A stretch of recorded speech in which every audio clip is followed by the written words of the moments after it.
everyone, and welcome. This is Leah with Black Raven. This is Beyond the Veil podcast. We are going to bring in a guest. His name is Joe Fogle, and he is the mastermind behind Cryptoteeology. We're going to be talking about art, about cryptids, folklore, Johnstown, and Squonkapalooza. So let me bring in my guest, and we hope that you join us. Please have comments ready. We're going to be taking a little bit of a Q&A toward the end. So let's bring in Joe. Hi, Joe. How are you? Good. How are you doing, Leah? Thanks for having me. Well, welcome. So I'm really excited to be talking about all kinds of things, especially art and how you got started. So my first question to you is, were you always into monsters, horror, and the strange and unusual as a kid?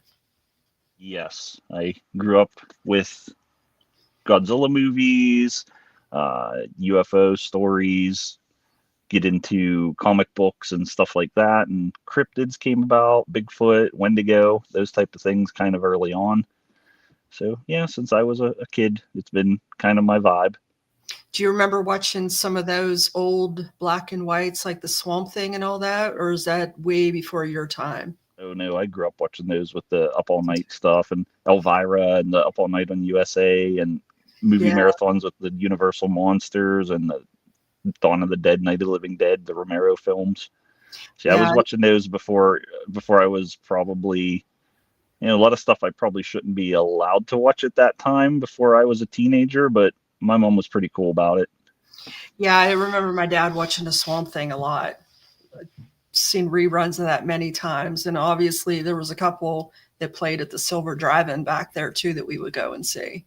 Oh, so yeah. If you remember that. I remember those days for sure. So how did your journey as an artist begin? I started probably about 8 or 9 years old. I remember actually I tried to create my own G.I. Joe characters, and then from there I started getting into comic books, Ninja Turtles, X-Men, Marvel Comics, stuff like that. And I was trying to make my own comic books and really wanted to pursue it some way, didn't know how. Took art all through high school, is always a passion of mine. Went to school for graphic design, learned the technical side of things, which was very helpful from an illustrator background, and got a job working in screen printing. Did that for about 17 years, and then after COVID decided to spin off, try my own thing, and that's where we are about 5 years later doing Cryptoteeology. So as far as your inspirations and influences, I do have some information streaming across our screen right now. Was Steve Ditko one of your inspirations? When I was younger, I didn't know he was from Johnstown. It was probably in my teens when I found that out, but I was a big Spider-Man fan pretty early on from a lot of like Spider-Man and His Amazing Friends in the 90s cartoon. So Spider-Man was well known, and finding out that Ditko was from Johnstown, even though he currently lived in New York for most of his professional career, it was an inspiration for me to look at it and say, hey, he's from, the West End area. He's right from the place I grew up. I think that if he could do something like that, why couldn't anyone from Johnstown? Just an inspiration for the area, for people to not quite just get out of Johnstown, but do their own thing. And in the art community, that's a pretty cool influence to have. Yeah, there's a lot of, like, when I did my research on Johnstown and all the famous people, celebrities and artists that came from Johnstown, I do remember a story back in the day. Now, this guy is not an artist, I don't believe. Maybe he is in his spare time. But my aunt went to Johnstown High with Tim Kazurinsky. He was on SNL, if you remember that. And again, that is way before your time. So I'm about 10, 15 years older than you, I believe. So I know some of the 70s SNL stuff, but that name doesn't sound familiar to me. Yeah, he graduated from Johnstown High School. But yeah, I did a lot of research. There's a lot of people that started out who were born and raised in Johnstown. It's very interesting. Into professional sports too. A lot of athletes that came from this area, Joe Montana, Dan Marino, that became very skilled Hall of Famers in their profession. Hmm. So, what about Andy Warhol? Now, with him being Pittsburgh, did he inspire you in any way? I would say it wasn't a direct influence, but seeing what he's done and growing up with stuff like the Rolling Stones logo, the Marilyn Monroe, color switch, the Campbell soup stuff, like it kind of opened my eyes to it's okay to be weirder with art because it's subjective to opinion, and you're going to find your crowd if you keep at it. So seeing that stuff, and sometimes you're just like, this is kind of off the wall, and what was he thinking? And then you think of the reactions that he gets from people. And been to the Andy Warhol Museum a few times, and they always have a cool experience for you when you're there, something different. So it's one of those things that thinking outside of the box and not just looking at what you would consider stand-up museum piece or gallery art and seeing something that kind of focused in pop culture for me, obviously that's a big influence, and just kind of making your own art. But you've seen what he did professionally too in mainstream art that a lot of people didn't know, that he designed so many things for, like I said, the Rolling Stones lip logo and stuff along those lines. Yeah, you beat me to the punch. I was going to ask you about what your influences were from pop culture and how they played a role in your life, but you kind of already answered that for me. I throw it out there. I knew a couple of people that have like Bob Ross of cryptids, Bob Ross of Bigfoot, but I Yeah, throw it out there that I'm more like the Weird Al of cryptid art. So parodying kind of pop art, all that stuff. I just get a laugh out of it and get reactions from people, and that's the best thing, when people will see something and then just give them that turn of their head or that whiplash and be like, did I read that right? And then just to get a chuckle, whether they buy it or not. Like that's the point, to just get it in their mind and make them laugh. And I've right. always been that twisted sense of humor and had fun with it. So, where did you come up with the name Cryptoteeology? How did that happen? It Because was that just, doesn't roll off the tongue very easily for some. again, a little bit of Mm, pun humor for me, because thinking of different ideas and names, and cryptozoology, obviously everyone knows what that is. And just kind of, I'm doing cryptid stuff, but t-shirts. I'm not doing field research, I'm doing t-shirts. So I threw that in as a little pun reference for it, and that's where it came from. I and don't know what other options I had in my mind back then for ideas, but I'll usually like make a list of 100 names and go from there. But I think this one came pretty easily to me. you do a lot of artistry on your t-shirts. And one of the, I call it a series, one of the series or collection that you do that I like are the cryptid cereal. So Hmm. that caught my eye at the last expo because, of course, I grew up with like Frankenberry, Boo Berry, Count Chocula, and all that, and you put a spin on that. So is that something that like you looked at, you're like, I can turn this into cryptids. Is that how that Yeah, all started for you? I've seen, I'm a big collector of random pop culture things, and I've seen spins on different serials like that with the horror icons. You'd have like Pinheados or whatever they be, Chucky on horror cereal. I'm like, it'd be kind of funny because there's no cryptid cereals out there. Just kind of throwing out that unique take on it and picking some of my favorite cryptids. And I grew up on the monster cereals. I have a stack of them on, on my shelf right now since the new series is out. I collect the boxes, but grew up on that stuff. Give me 1 second. I went and moved my keyboard and then I couldn't type.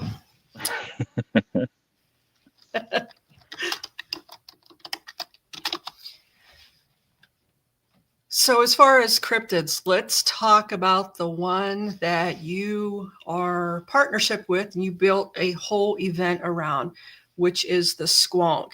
Now, obviously, I've been, having a little bit of fun with the squonk here lately, making the videos I have Yes. for our event coming up.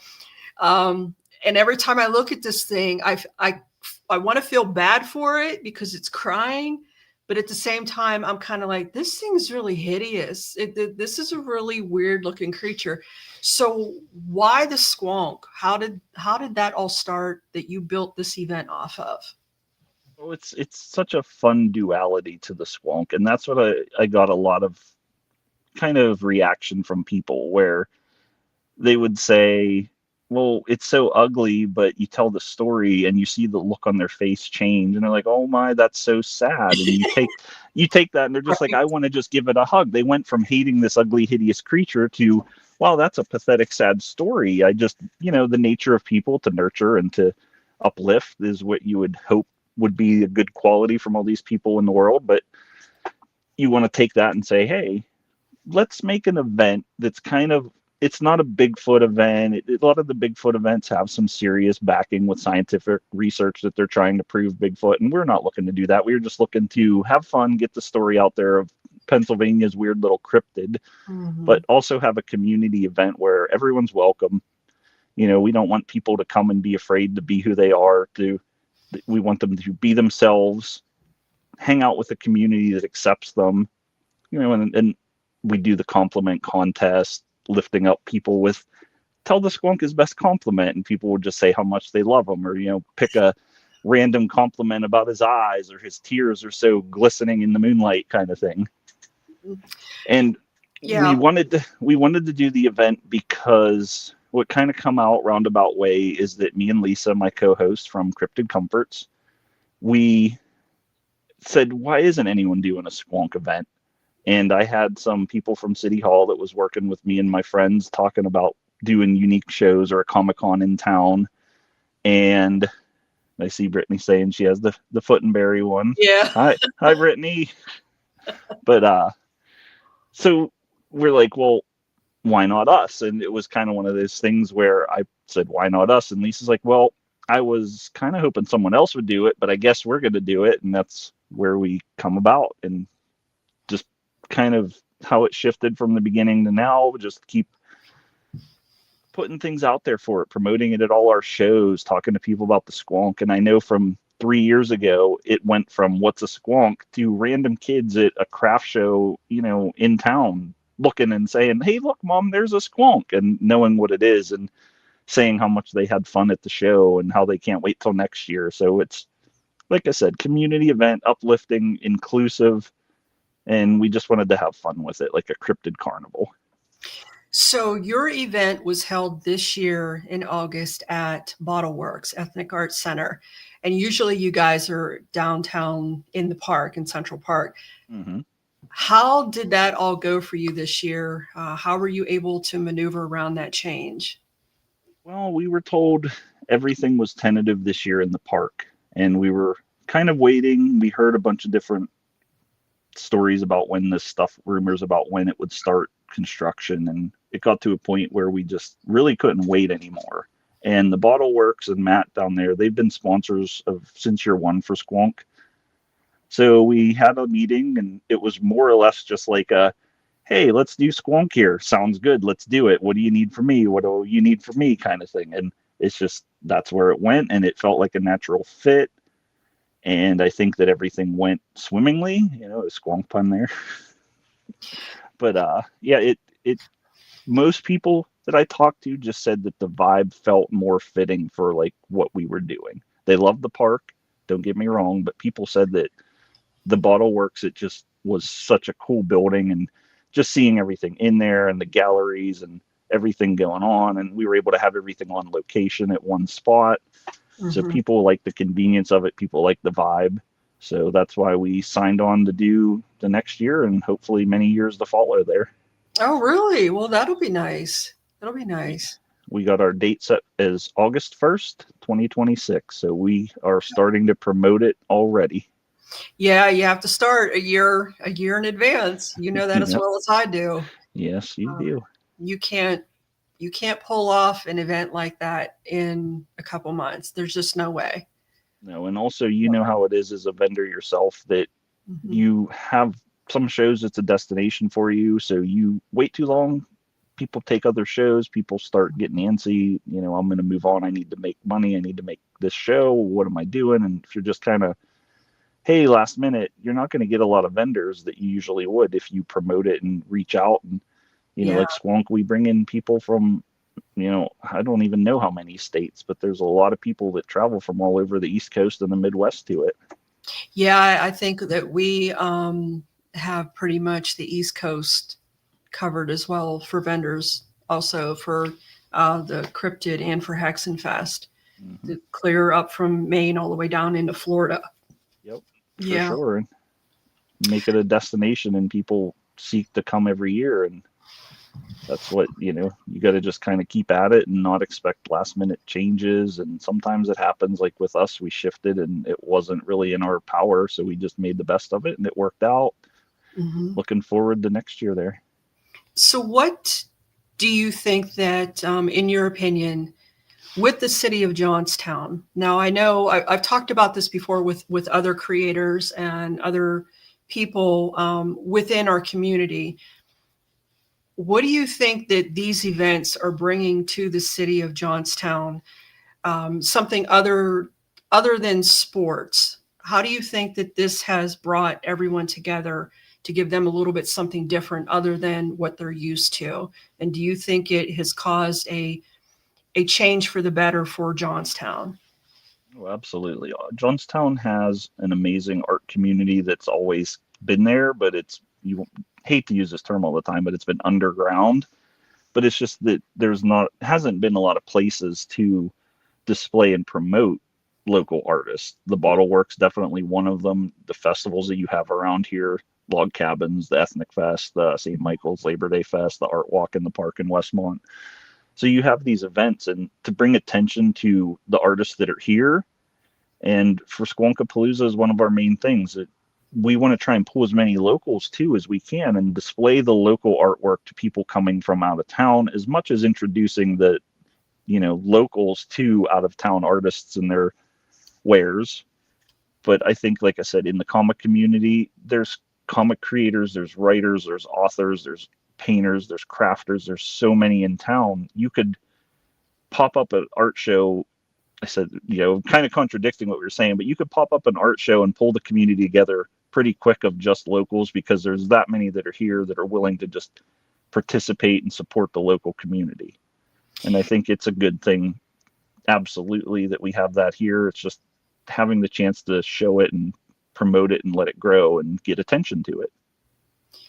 So, do you have any advice for anyone who is new to all this and they don't have an outlet to display their art? What would you tell somebody branching out and trying to get their art out there? How would you assist them in getting started?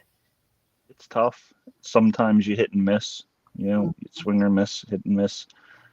You got to just stick at it. If you want to continue to do your art, whether you're selling it or not. If you're doing it as a hobby, but if you're looking to make a living or at least make some income from it, there's a lot of places that you can go to. And I tell a lot of people that jumping into vendor shows or traveling for any kind of gallery events, it's scary.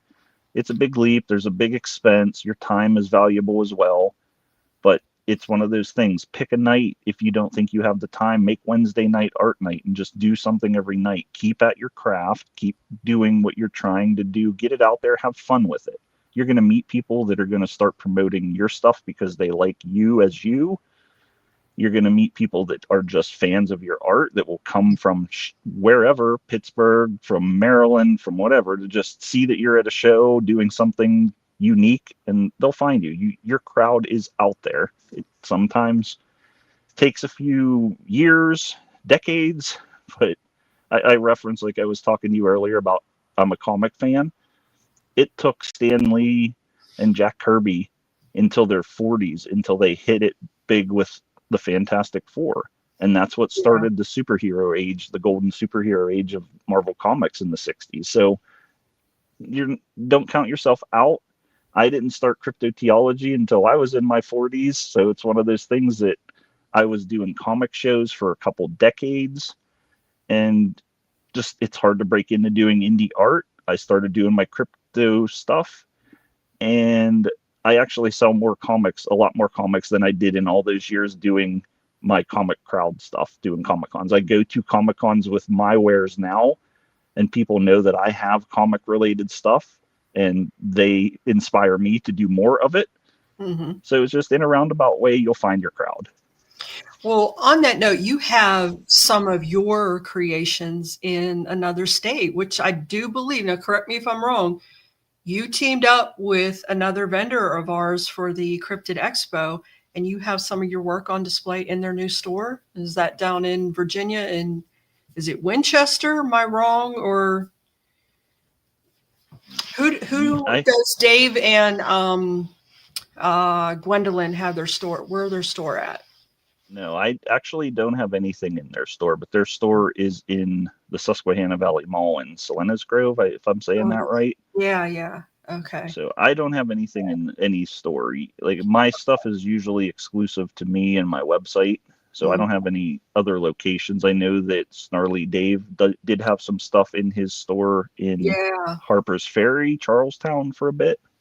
Yeah, he's down in Harper's Ferry, I believe. Hmm. So where can someone find your work at other than your website? Social media, I'm on Facebook and Instagram, and I have my schedule on my website, cryptoteeology.com, and you can find, I do 40 some shows a year. So that's where you can get my stuff there through my website, find me at shows. If you have special requests, you can email me. I can ship stuff out, because I work with American Eagle Screen Print in town, local printer. I have access to a variety of things if people are looking to get things that aren't on my site. So let's talk about some of the folklore, because on a couple of your pieces you do have, one of them is it the White Lady of Wilmore? Because you have a t-shirt with that on it, and then a couple other of the local folklore. The White Lady of Willow Beach is Wilmore Dam, is what that is now. I have Becky's Grave, Bigfoot of Okay. Hingston Run, the Waterfall of Hingston Run, even reaching out in the Pittsburgh and Huntington County area. You got the Monongahela Monster, Racetown Lake Monster, aka Racetown Ray. That was something that Campfire tells, that I always say to everyone, there's these cool stories in your backyard. And you asked me about monster stuff growing up. We used to tell ghost stories. We used to talk about Bigfoot and monsters all the time. So it's one of those things that I wanted to put some art to those ideas.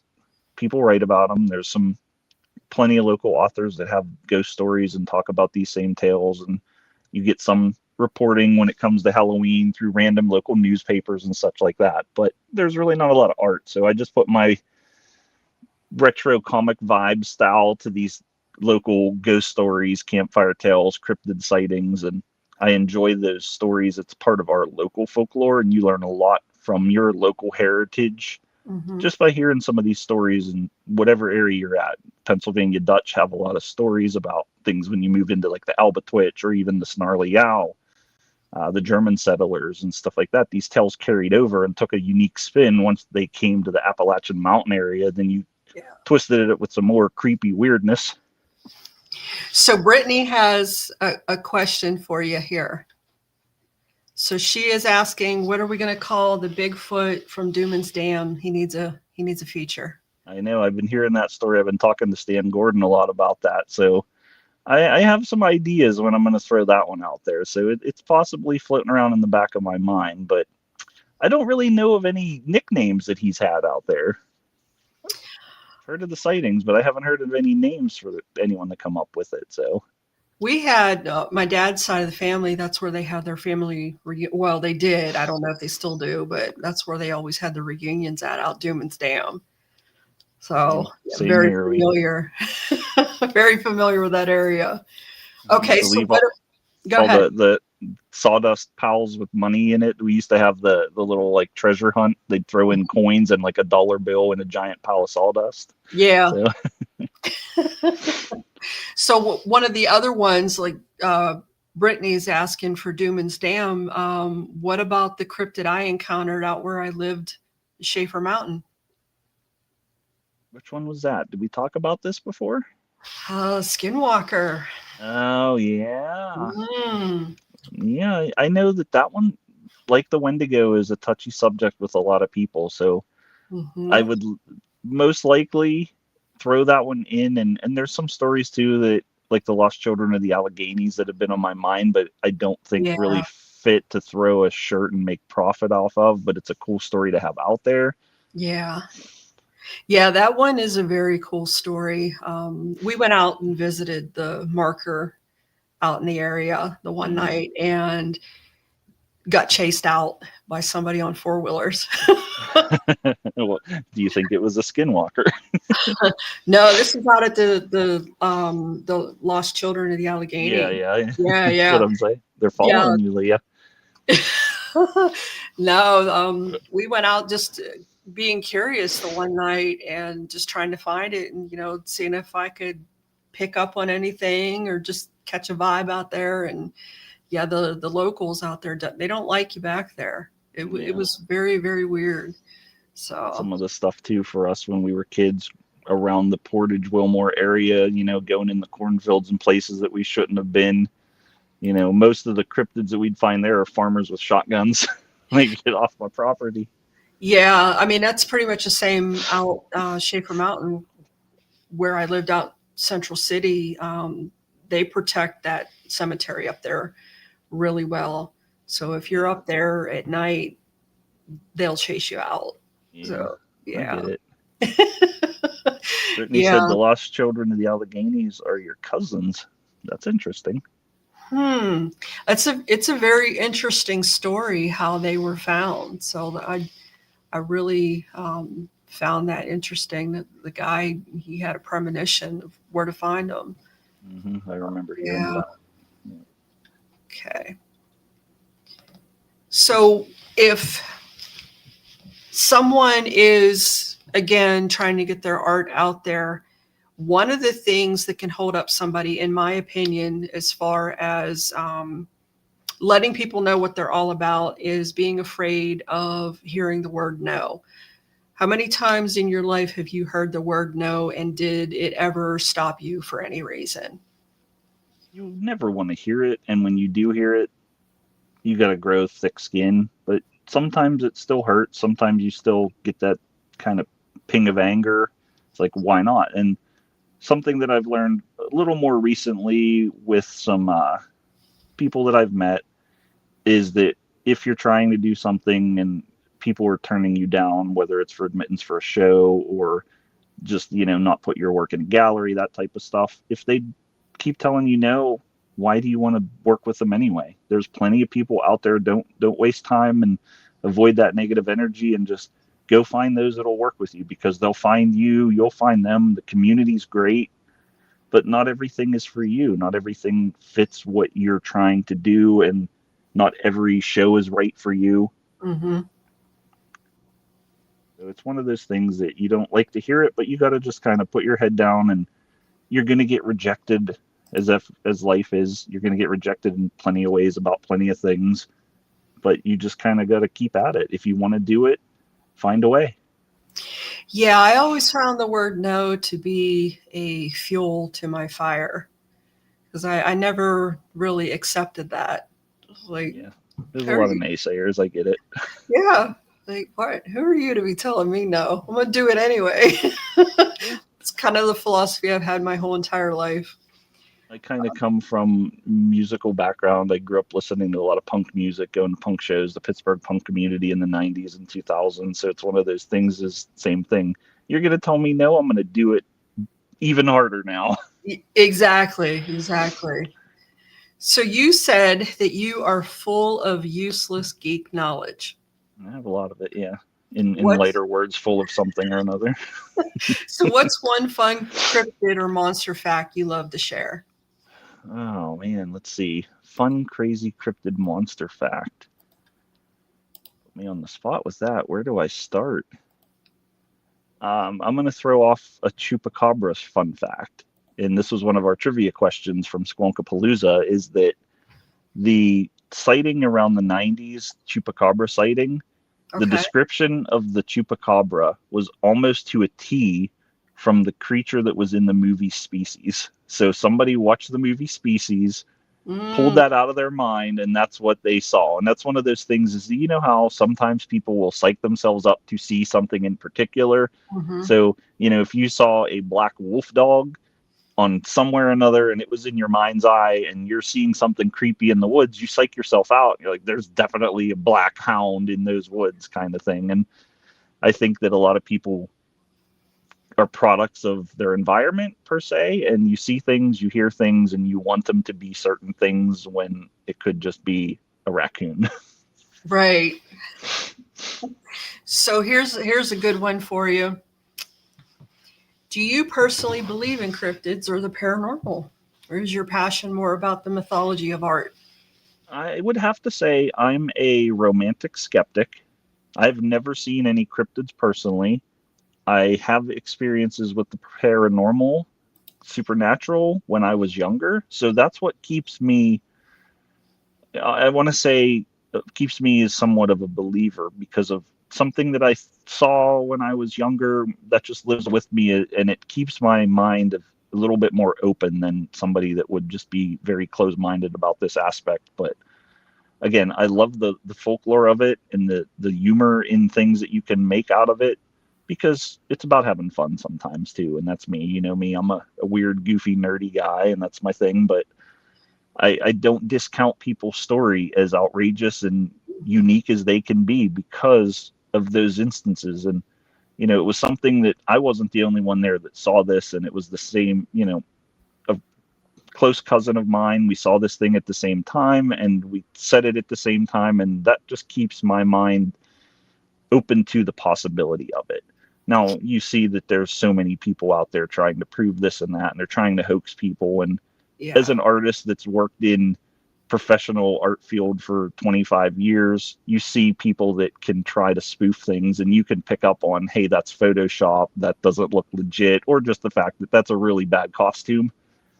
But there's plenty of people I've talked to at shows. There's plenty of people that I know personally, and the things that they say, I won't discount them because Mhm. I want things to be out there that are so fantastic and amazing in life that you've never seen and could possibly appear in your lifetime is real.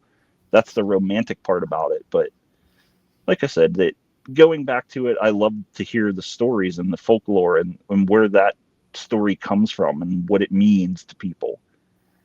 So, like I said, a little bit of a romantic skeptic there.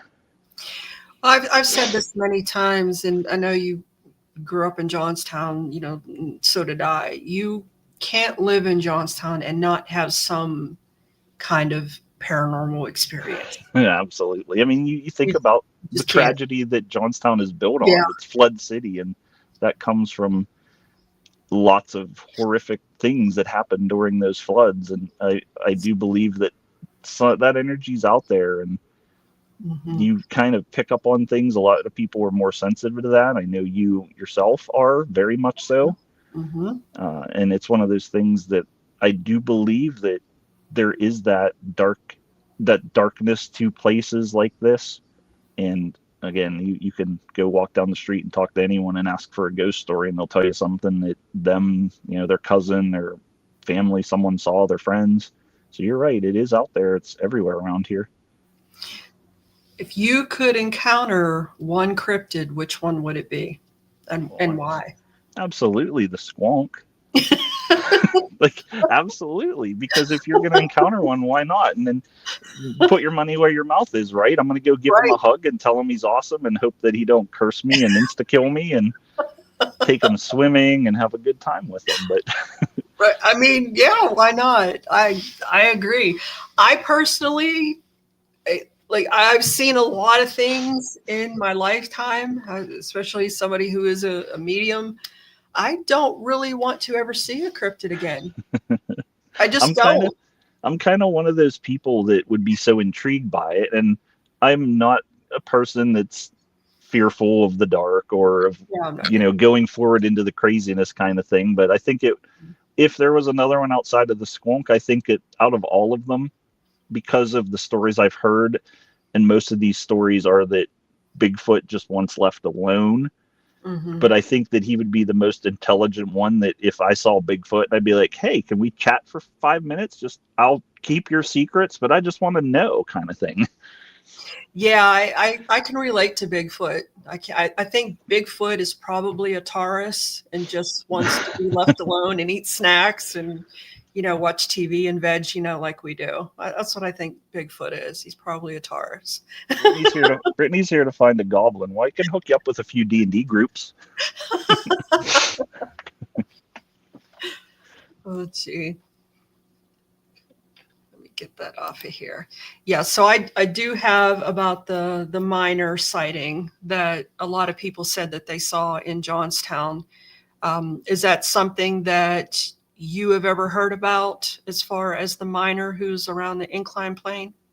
I've heard about the miners plural from the collapse. I forget the name of the mine now too. The one that's at the base of the incline. But I've heard the stories about, and this was one of my ideas for a shirt as well, but one that I think that if I did, I kind of gauge on how long it's been and living relatives kind of thing. This one's been so long that it's almost like a tribute to it.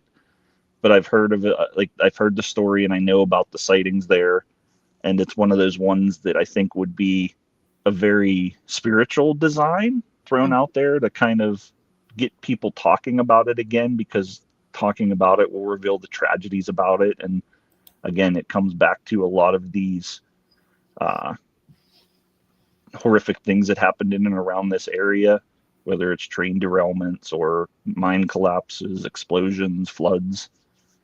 It's one of those things too, you can look at why some of them happened and where it come from and the class war that it came from, kind of thing. Right. Yeah. So Brittany, again, you guys are the D&D experts. I am not. So is this a D&D reference she's talking about? That's a D&D reference. She likes to be a little devil sorceress. I haven't met Brittany in person. I will at the expo, but I'm just gonna say that probably checks out. Yeah. I think Brittany's awesome. Seen her at a lot of shows, chats with me all the time, so for sure. So what is next for you as far as events? And we have two coming up, but do you have one coming up before the Cryptid? I have probably about, I have the Dumans Lake Cambria County Heritage Festival will be happening. Maybe I'll find Bigfoot there. Me and Stan could go look for him. So that's coming up next weekend. And then I will be in Point Pleasant for the Mothman Festival. I'll be set up there for 2 days the following weekend. And then I will be coming back for the WPA show. Okay. So she says you could do one of the goblins of Iverson Road. I don't know if it's goblin. I've heard that story more recently than, I've heard of it a while ago, but I've had some people talking to me about the goblins, asking if I heard about them. And there's also the highwaymen of the Staple Bend Tunnel. Reminds me a little bit of the robbery, whatever they were, the bandits that were robbing people and would disappear into the night. And okay. Interesting story with that is there was a park ranger that was doing the haunted tunnel tours a few years ago. My friend went to one, told me this story, and I was inspired to do a Western style design. And the people would think that because these things would disappear, that they were apparitions, they were ghosts, they were, skeletons come to life that would rob the stagecoaches, and people would have to detour around Crescent Mountain because they didn't even want to go through the tunnels, which was so many hours, maybe a day shorter of a trip to do that. And this story was told, and like I said, inspired about it. And I think it was about 2 years ago, I was at a show at Stackhouse Park, and someone come up to me and said, I got to see the Staple Bend shirt, and saw the shirt. And he's like, I can't believe that someone else heard of this story. And I told him where I heard it from. I heard it from a friend that did one of the tours. And he's just like, I got to get one of these shirts. It's so cool that he's like, I did a lot of research on this. I said, I looked into it too, and I couldn't find specifically where it originated from, but I was inspired by it. So I did my own twist on it. He's like, that's awesome. I couldn't believe that this was out there and existed. So it was a cool little, connection that you make doing this. So as far as these goblins, like a description of them, because I've heard a different story, and this is when I was in Windber, and it's something similar, because obviously underneath Windber is that snowflake tunnel system from the mines. It's underneath the town. Some of the entrances, I think one's out near the high school, one ran under the building I was in, Eureka Building, then Grand Midway, and so on and so forth.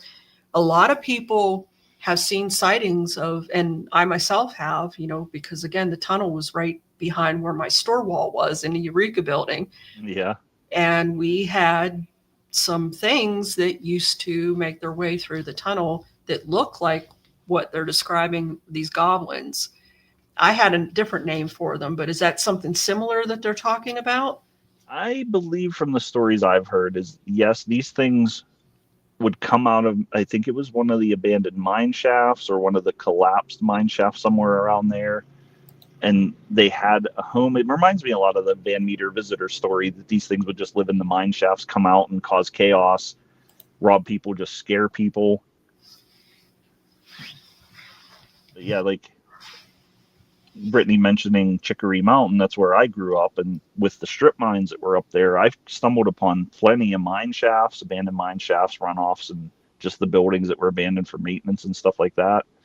And it's kind of creepy, this thing that people just picked up and left. And I know a few years ago they started mining Chicory Mountain again, but it's definitely got, obviously, the name Native American. It's got some history there, some tribal history, but also spooky mountain history. Mm-hmm. I've never seen or heard of anything like that on Chicory, but like I said, the Iverson Road ones that go through there, kind of same thing, just chaos. Most goblins, and you go into D&D terms, they're chaotic creatures that are just there to disrupt things, agents of chaos. It's almost like maybe a little bit like the what would it be, the can't think of the movie now, the Hills Have Eyes. Oh, okay. Yeah. I think with the inbred kind of creatures running through the mountains of West Virginia, coal mines and such. Tommy knockers. Okay. Brittany just said there are also Tommy knockers.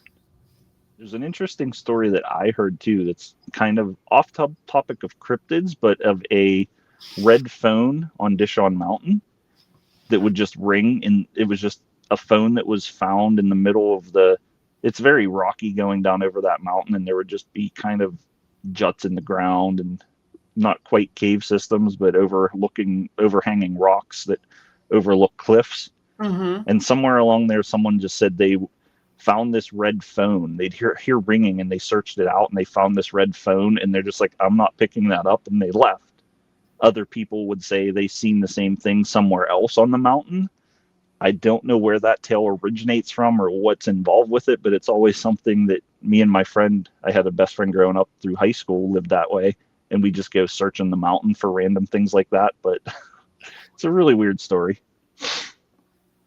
So her husband works in the mines and weird stuff happens down there. Yeah. Yeah. I'm sure. Yep. Most of my family were coal miners too, and I've heard some crazy stories of sounds and shadows. Mm-hmm.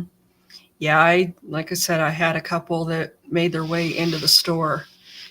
So, yeah, we were taking care of a couple things and putting our wards back up because they were causing chaos in the store. I would come in and things would be missing or knocked over, and obviously I have cameras in there, and you could see the shadows moving throughout the store.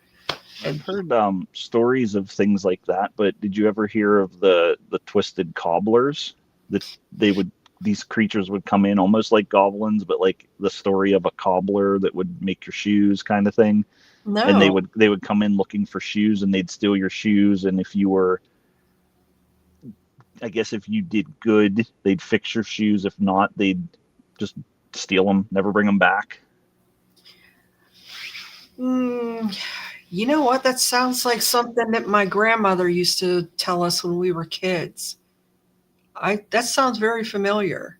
That's, I think one of the things when, like I said, here in the folklore or the historical aspect of that from certain areas, you hear them, and a lot of these are just cautionary tales that, whether they're true or not, but you hear stuff like the Monongahela monster or the Ogawa that was a story like Racetown Ray.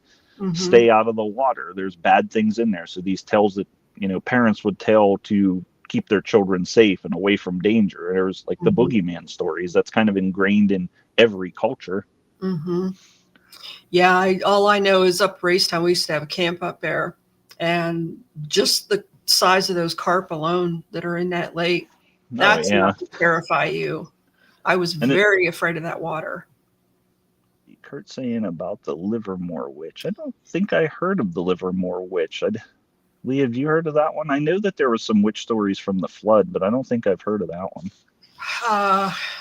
The two Rebeccas, I did an article on them, Rebecca Crum and Rebecca Kring. Oh yeah, Crum. And then Livermore Witch. No. Kurt,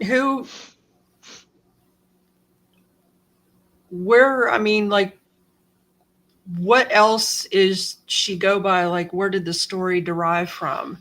Livermore Witch that got set on fire, and then Johnstown flood was the cause of that. Yeah, we'll have to talk about that one next time I see you at the show, Kurt. Oh, interesting. I'm going to do a deep dive on that after. Oh, yeah. Okay. Brittany says Livermore, the town underwater. Is that the one? There was a town obviously under Racetown Lake that was abandoned when they created that, but there was another town up by the Yakagani or something. Am I thinking of that right location? I know that during the drought, people could see the steeples and stuff like that. Yeah, that's it. Oh, it was like a cause and effect of what happened to her in the flooding. Livermore was on the Conemaugh River. In between Blairsville and Salzburg. Interesting. I have to look into that one. I don't remember hearing anything about that. Yeah, I know that there were some towns that were just completely wiped out from the 89 flood that just ceased to exist because it wasn't feasible to rebuild. There wasn't enough population left. Yeah, I don't really remember that story. PA kind of by Blairsville. Give me an excuse to do another witch design. Kurt, when was that before which flood? The first one, 1889, the second or the third?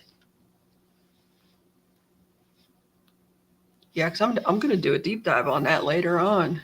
So I didn't know nothing about it.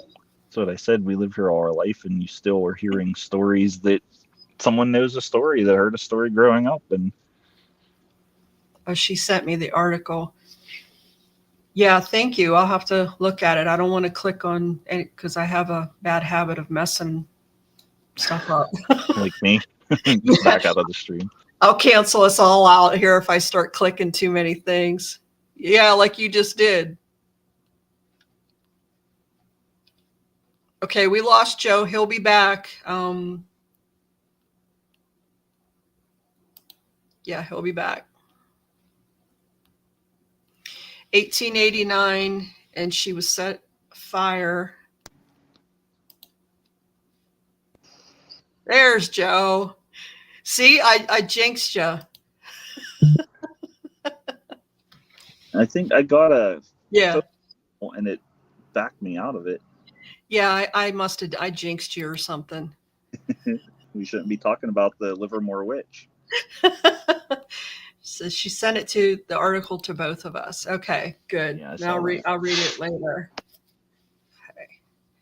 So you are going to be a vendor at the WPA Cryptid and Supernatural Expo. That is September 27th and 28th from 10 to 6 at the Johnstown Masonic Temple. And you are also going to be at Hexenfest October 31st. Yes. So, yes.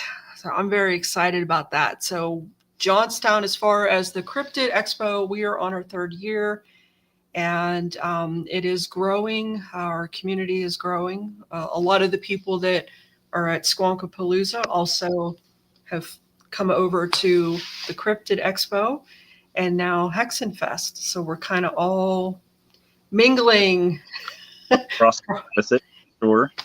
Yeah. So As far as the WPA Cryptid and Supernatural Expo, what are you going to be featuring? What are some of the things that you're going to be having there for your followers?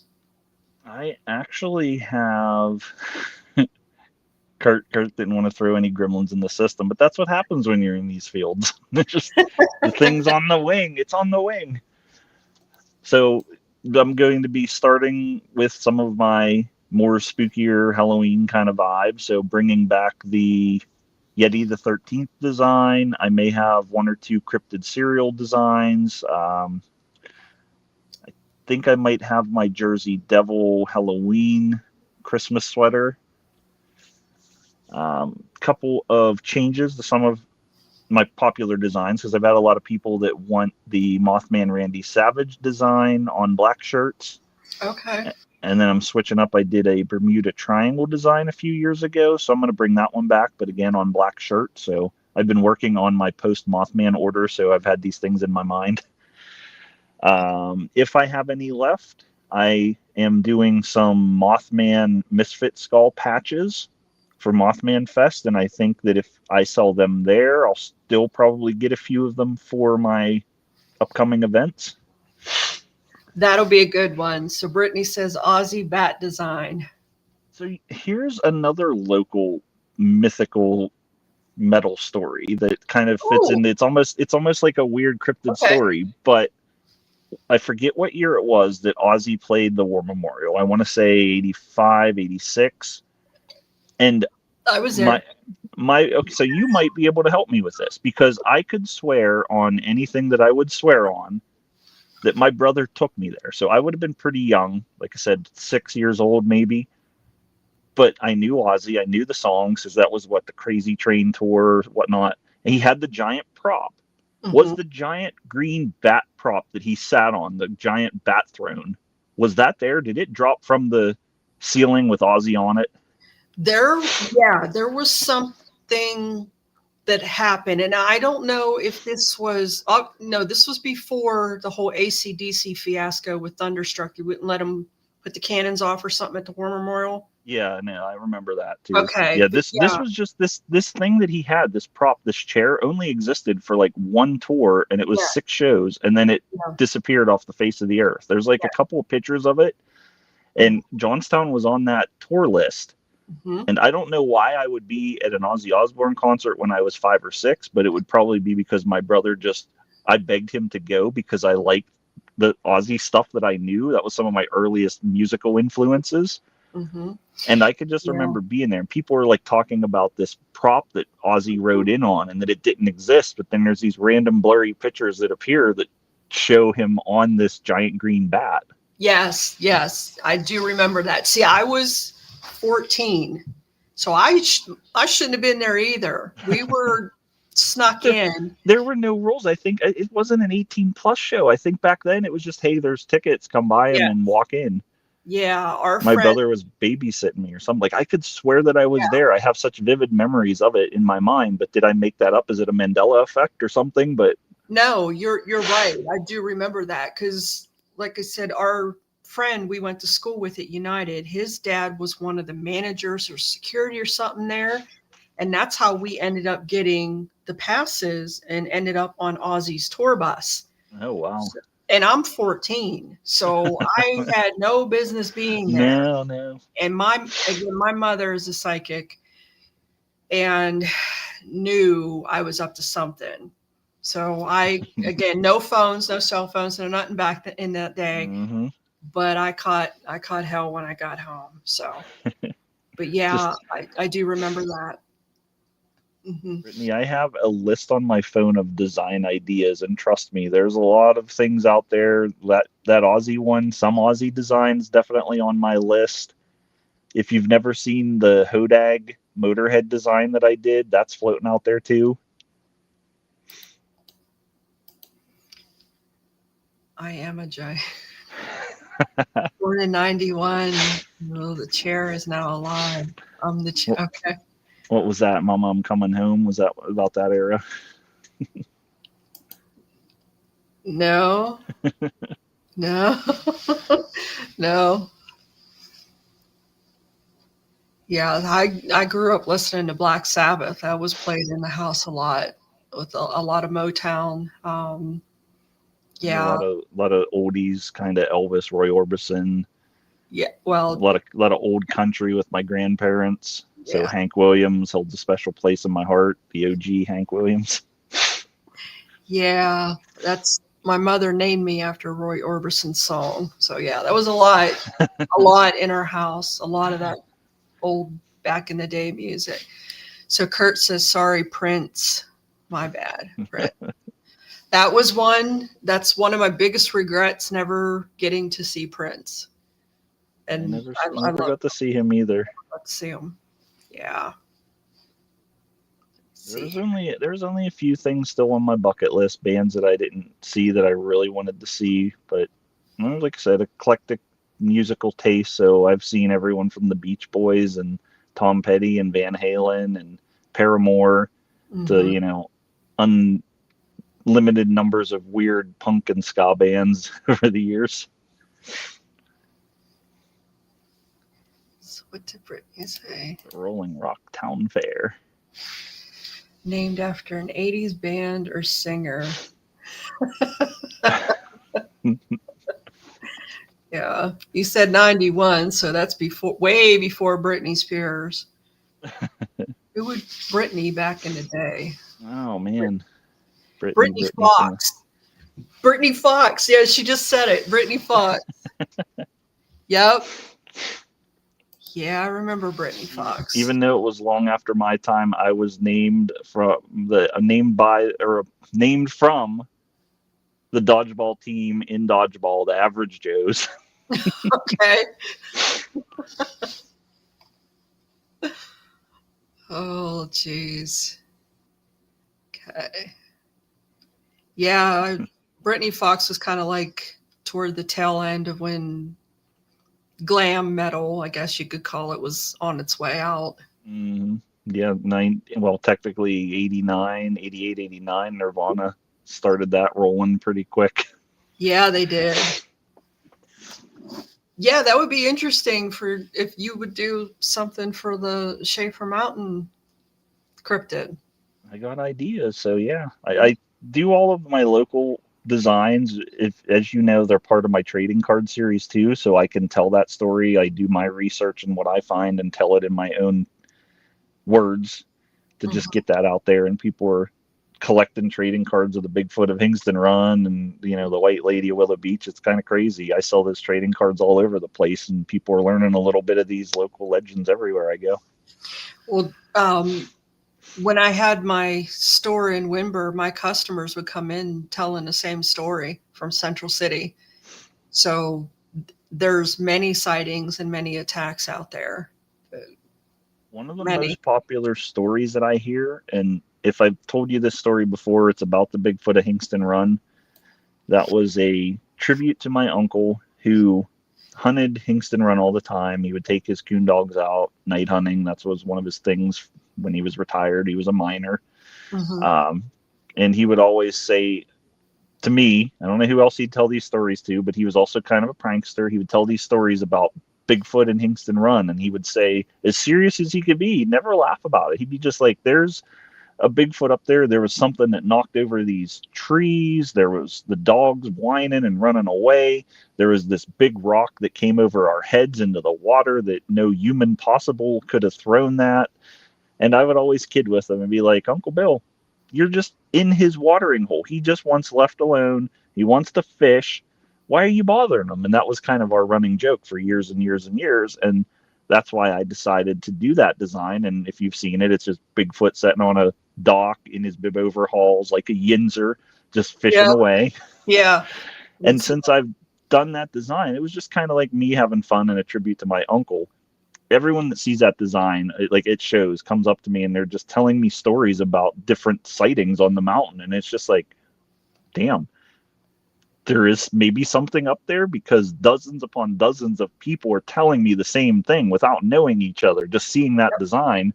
So it's like, maybe he was just trying to warn me or tell me these stories that we can go hunting for Bigfoot one night. yeah, that's I I've said this before, but I didn't tell anybody about what happened. And when people were coming in and saying the same thing in the same manner, I was like, oh man, there's more than just me out there. Yeah, it's like definitely an eye opener. You're just like, huh, okay, it's not Yeah. just an isolated incident. Well, during the day, this was on 160. Obviously, that's how I would go out to my house. And I would pass this one specific house on 160. Now, this is me coming off of 30, making a right on Reels Corner, starting to head toward Winber. And toward the end of this row of houses, this is the house during the day. And this is always probably in the afternoon sometime. I would see a man walk from this camper that was on the other side of the road. He would walk out in front of my car and go over to the red house on the left across 160. And during the day, he was dressed in regular like work pants, like the Dickie work pants, the blue ones. Mm-hmm. He would have a quilted, like a plaid jacket, the flannel. Oh yeah, the heavy wool. Yeah, Mm-hmm. he would have that on, and it was open. He had a blue T-shirt on underneath, and then one of those, I call them Fargo hats, has the on the ears. Ear. Oh yeah, like a ear, not quite a toque, but yeah. Yeah, I would see talking him. about the hunter hat. Yeah, he would walk out in front of my car every day, and I knew he was not alive because it was a residual. It was like on loop constantly, same thing.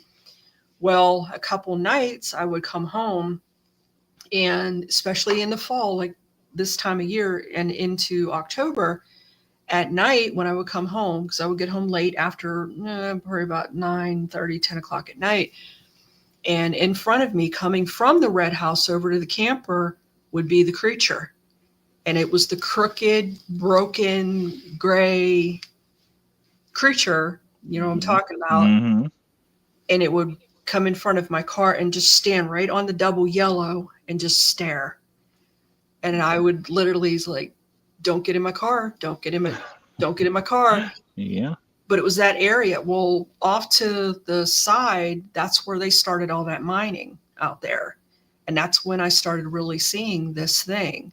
They were disturbing it. Yeah. So then the one night I was out at my house, and that's when I got attacked by it. And I saw it up close and personal. It's not the one that has the horns. It's the other one, the gray that looks, you know what I mean? Like a gaunt corpse. Mm-hmm. Yeah, that's what it was. More of the modern take on it is with the horns. It adds the spookiness to it. I think that's where it comes into play. But when you get into that and the Wendigo stories, that they're really just like a walking corpse that's so gaunt and not well fed. Yeah. So that'll be at Hexenfest. So Darren Horner will be there with Akima, his 3D Wendigo he has. I know who you're talking about. Yeah. That's the one you were seeking out after you saw him at was it the last year at the Masonic Temple? Yeah, he'll be there in that costume. And then how do you feel about that, Leah? I'm cool with that. All right. I'm good. All right. I'm not worried about that. Yeah. So at least I know there's a human inside of it operating the thing. I was going to say, technically, if you're talking about a Wendigo, there could be humans inside of it anyway, not operating it, but half eaten. Yeah. Well, I'll tell you what, Jackie's Groovy cheese truck will be outside, and I'll just feed it cheese snacks all night. There you go. Hopefully it'll leave me alone. Can't we just feed Sean to it? Sacrifice him. I'm sure Becky will be fine with that. Yeah, well, I'm sure everybody's gonna be busy and running around like chickens with their heads cut off at the cryptid thing. So, but there are some wicked elements that can crawl and crack and creep out some holes. Yeah. Yep. Yeah, definitely. That's for sure. A lot of like going into some D&D terms with real life stories, talking about sludges and slimes and stuff that come out of the residual of the mines and that type of thing too. There's a lot of crazy stories with them as well. Yeah.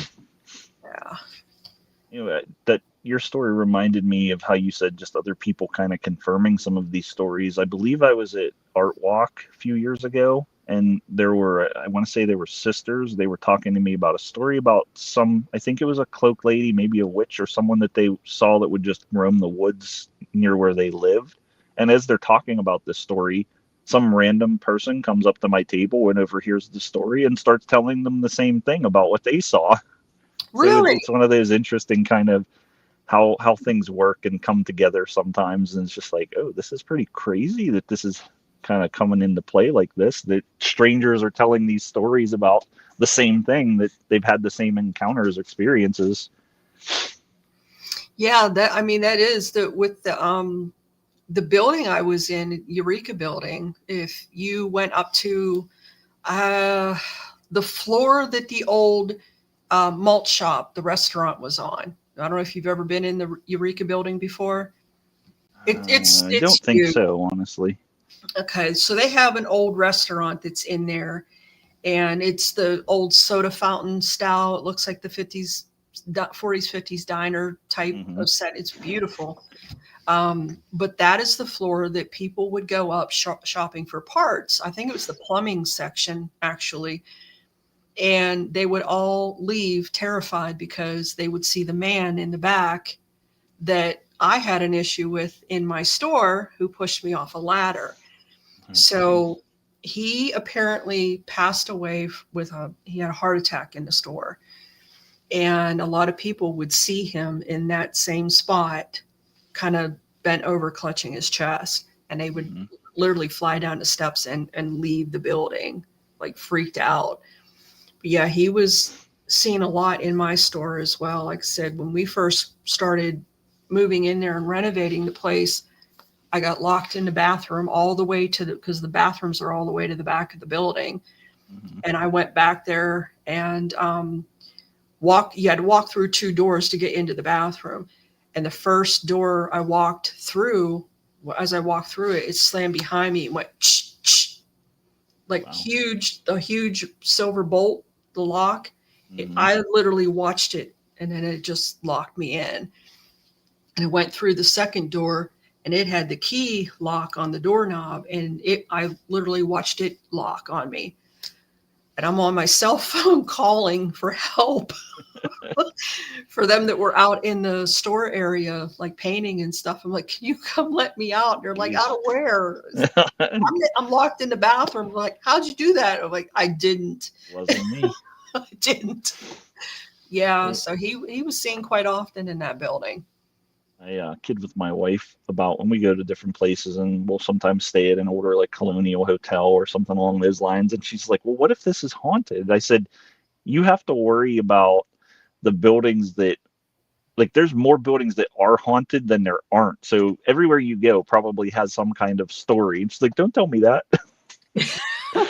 Well, that's true. She said that there's a lot of legit lore in D&D, especially now as a psychic medium. These artists really kind of have this right in some places.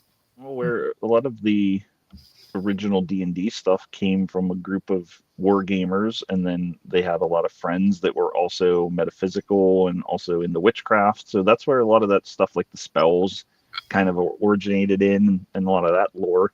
So it does have in the supernatural, paranormal, metaphysical world, there is a lot of ties to that, and it comes to play in just research and realism in those aspects of the game, and people always dismiss it as because it's associated with witchcraft or there's devils and demons on the covers of monster manuals that it's satanic, and it's just as far from it as you can get. And Yeah, if yeah, you've ever played with most D&D groups, they always want to be the heroes, so that's no matter what, they're always trying to save the day. So it, again, bad rap. And you grew up in the 80s, satanic panic area, and I'm yes. sure you dealt with a lot of that stuff with your interest and so. Yeah, when I first started um, being on social media, yeah, I had the people that would come in and do you're going to go to hell, give your life over to Jesus. You need to find Jesus. Like, So I had okay, someone at the St. Michael Labor Day Festival this past weekend come to my booth, and you have seen my booth. Brittany, you've seen my booth. You know what it looks like. It's monster stuff, head to toe monster stuff throughout my tent. And some key, she just some older church lady saw t-shirts and thought, well, I have t-shirts, so I must have this. And it was some random Bible quote, like, he is that must he may, or something like that. And she's just asking me if I have this on a shirt. And I'm like, no, there's a couple other shirt vendors around. And as she's walking away, she's like, that's a Jesus, or that's a Bible quote, you know. I said, then I definitely don't have that here. It's like, no, know your crowd, lady. Come on, why are you? So it inspired me to want to do Bigfoot Jesus shirt, where it just says "Save thyself" from asking me if I have Jesus shirts. Yeah, it really does help to know your audience. So Yeah, yeah, some people are oblivious to the world, though. So you know, no, more power to her. I think we've all had those accusations and attacks. So in one form or another, Mm-hmm. I know. Again, that's one of those things you were talking earlier. People telling you, no, don't do this. It's a sin. You're bad. You're evil. And those are the ones that it's easy to just say, whatever. I'm going to do better than you as a person. Get out of my way. Yeah, yeah, it's easy to see the fear-based mindset of some, and I can't live in fear. Nope. I hear you. No. Okay, so let me see here. I'm going to switch over here, so give me 1 second. I hope I don't click us out of anything. If not, it's the gremlins, not you. Where's Kurt at?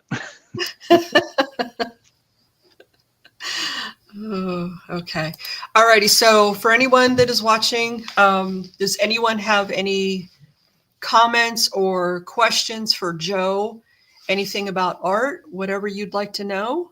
Don't feed them after midnight, Brittany says. Don't get water on them. Don't feed them after midnight. Don't introduce them to sunshine. They're just, you know, like a goth kid. Oh, I do have a question for you. What in Johnstown that isn't there anymore that you wish they would bring back? What do you miss? I miss GBs. Yes, yes. Blosser Brothers, I was young. It was cool, but I don't really remember it as much as going to GBs. I also miss Grand Slam, which is close to where I live now. I grew up in is a mall rat. Richland Mall, that's another one. Richland Mall was my jam. Like I said, a mall rat. The arcades that were there, the pizza place, the movie theater. Mm-hmm. There's a lot of cool things that aren't around, but there's a lot of cool things that have come from that. You know, you still got Westwood Plaza Theater around. I still like the Richland Cinemas. It's such a local vibe to it, but still with some technology that's better than just your run of the mill dollar movie theater. Yeah, I miss Roseland. Oh, I was never much of a roller skater. No, really? No, I tried. I tried to rollerblade. I was fairly athletic growing up. Mm-hmm. Just, I couldn't skateboard. I didn't really have the place because I grew up on Chicory Mountain. There's not a lot of like flat land and asphalt to do a skate park. But yeah, I could never figure out roller skating and rollerblading at all. Okay, yeah, I was there pretty much every other weekend. Maybe, yeah. We got some cool comic places around here, but I remember there used to be Patty's Comics up in Richland. Was one of my first big comic joints that I'd get subscriptions and pull and hold boxes from. I don't remember that. I don't remember that one. It bounced around a couple places on Scalp Avenue and ended up in across from, I'm not sure the name of the plaza, but across from Corner Coffee Shop. That was the last place I remember it being.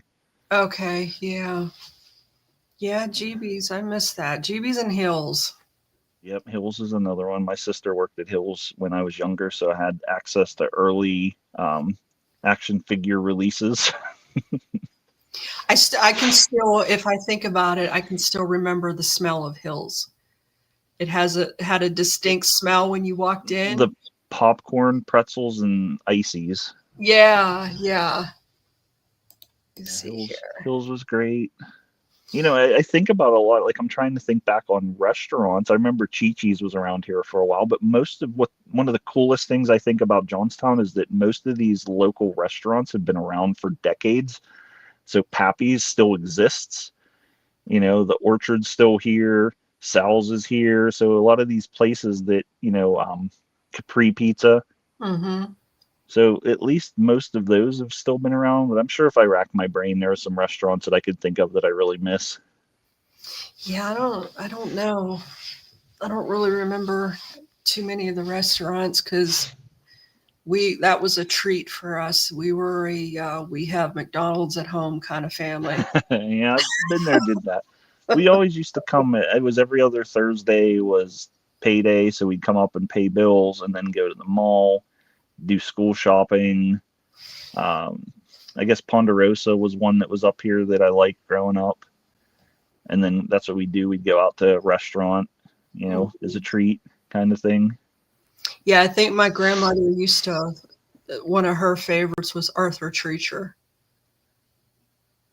That was a Long John's thing back in the day. It was like Long John Silver's, but it was Arthur Treacher's. Oh, I don't remember that at all. Mm-hmm. And then Super Chick in the Richland Mall. See, I'm not a chicken fan. I think I can vaguely remember that. I don't eat chicken or no birds for me. I'm bird free here. They had the best chicken on a stick. It was the best. It was down where Kmart was, right catty corner from Kmart. Yeah, I remember because that was on the right of Kmart in the Richland Mall was where Long John Silver's was, and then to the left was McDonald's down that other end. Yeah. And then there's the fountain that everyone used to try and feed the goldfish pennies, and that didn't last long. Yeah, Kurt's saying bird free. Bird free. So go ahead. Sorry, I was going to say, so you are quite the collector too, and I was going to ask if you would be willing to show your collection you have, or is that something you want to keep private? No, it's kind of a mess up here. I don't know if I could head on over to my comic collection because I've been in the attic rearranging everything, but I could try and do a brief walk around if you don't mind the craziness. So let's see. Turn on the light here. We're going to do a little show and tell. All right, so we're looking here. Can I flip this without messing up? I'll just turn it. So I got Marvel Legends figures. So these I collected. They come out like early 2000s. So there's a bunch of Marvel Legends figures that I have on the wall here. Holy heck. Let's go over to the other side of the attic.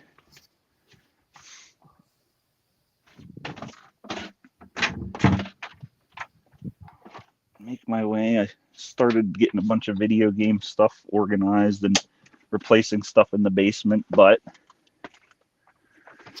so here's Funko Pops. You can see them. Comic book collection is in this back wall. That's so crazy. There's some long boxes. Again, mind the mess. There's probably about 20 long boxes in there. Video games, DVDs. This said the attic's just kind of like a drop zone for random collectibles at the moment. I also have down the stairs, there is Ninja Turtle wall. Oh my goodness.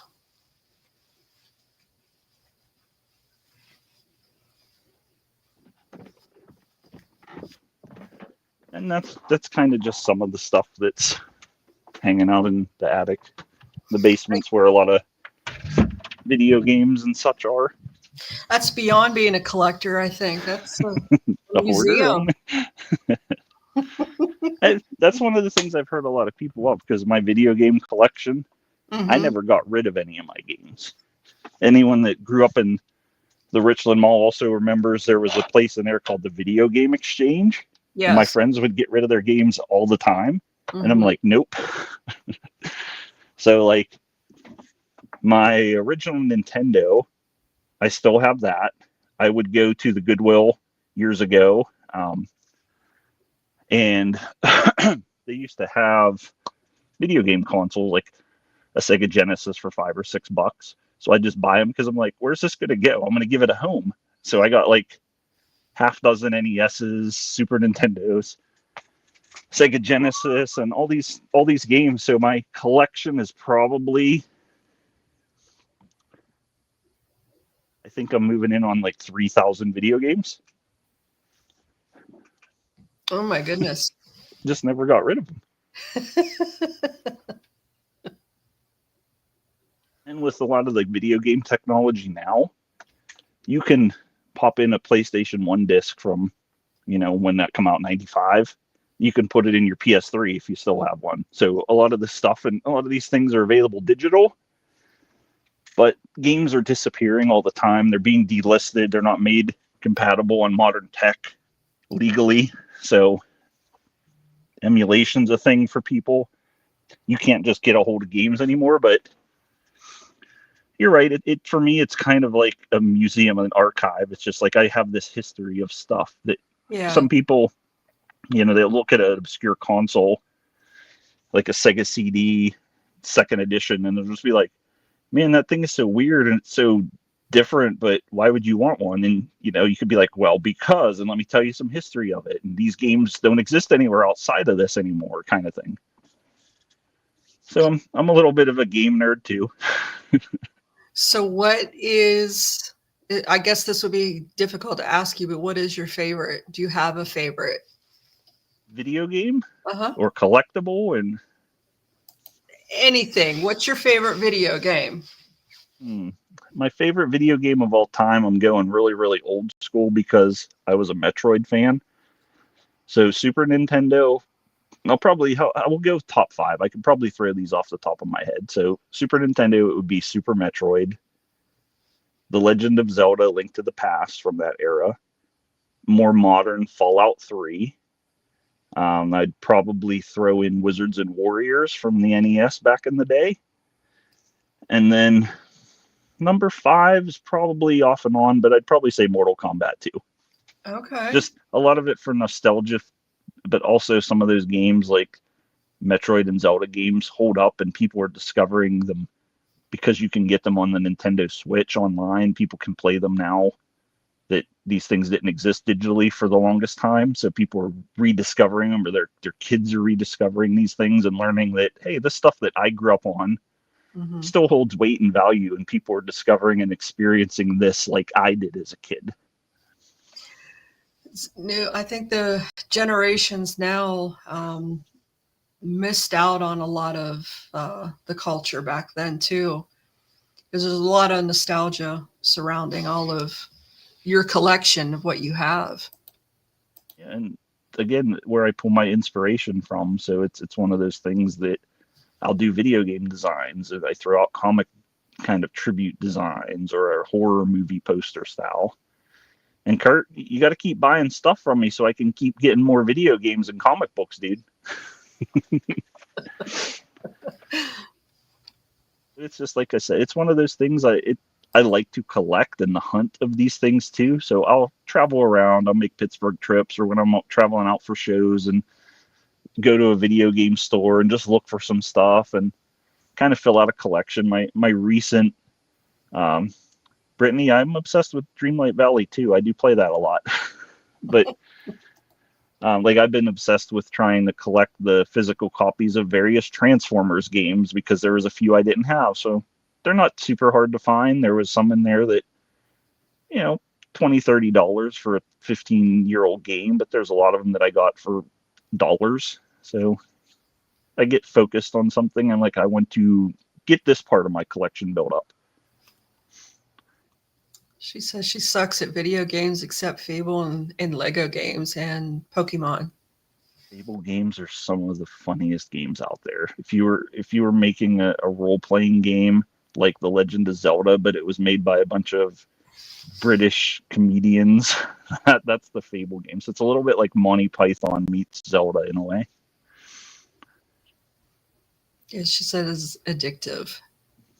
Dreamlight Valley. So Disney Dreamlight Valley is I want to say a live service game, but it's mostly free except for stuff that you have to download content from, but it mixes in a whole bunch of the nostalgia for the Disney folks out there. And it throws in different worlds, different characters, so you can be using Pixar characters like Wall-E to join you on quests. And as you're trying to save the day, find out what's going wrong in the Dreamlight Valley, and there's some light. It's like a cozy game, so there's some light farming, and you can do some collecting of different resources and house building like The Sims. So it kind of pulls a lot of people from a lot of directions into it.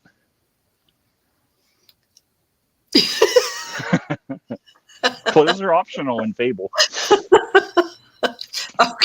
Okay. I'm learning a lot. I'm learning a lot about video games. Never heard of it. Kind of the Kingdom Hearts. Heard it's not quite action based as Kingdom Hearts. It's more of like Animal Crossing, Harvest Moon, kind of Stardew Valley vibe to it. There's really not a lot of combat or anything like that, but yes, a mixing of worlds and such.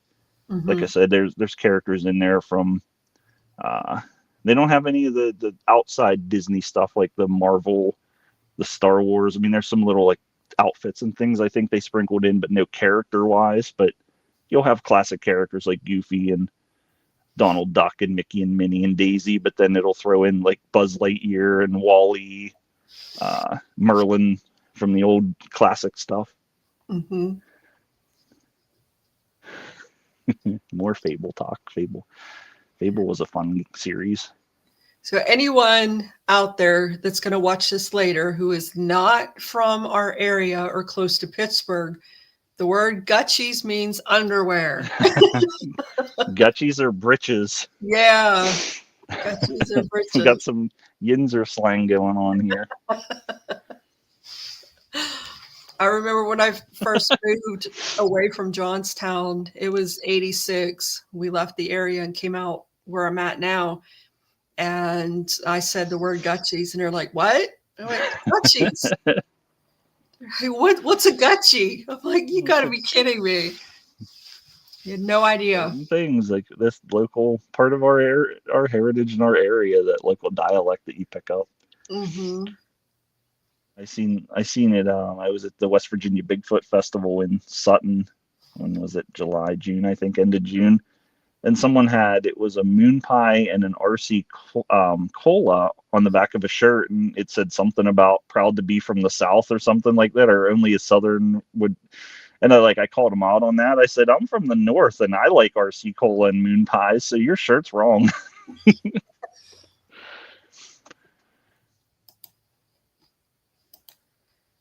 Yeah, you have to wash them. That's right. You got to wash them. Wash your gutchies down by the creek. While listening to Donnie Iris. Oh, jeez, Donnie Iris. Also, he had a song called Leah. Yeah. Yeah, that was obviously after I was born, but yeah. I got so tired of hearing that song from high school boyfriend. Like, yeah, okay, let's move on. Well, in college, I had a friend named Adrian, so you can understand where she would come from, but what me and my friends would do to her. Yeah, exactly. To the point she would always want to fight us after class. We brought it upon ourselves. When I was doing the those VO3 videos and trying to get a voice to match for Bigfoot, in order to get him to say downtown, you know, like you're supposed to if you're anywhere near Pittsburgh, downtown. I had to spell it a certain way because they kept giving him a Southern accent. I was like, no, our Bigfoot isn't Southern. Downtown with a lot of H's and N's. Yeah, yeah. What did Brittany say? Brittany and the Brittany. Exactly. Okay, so Joe, is there anything that you would like to add, anything that you have coming up, or anything that you would like to let the viewers know about art and what you're doing?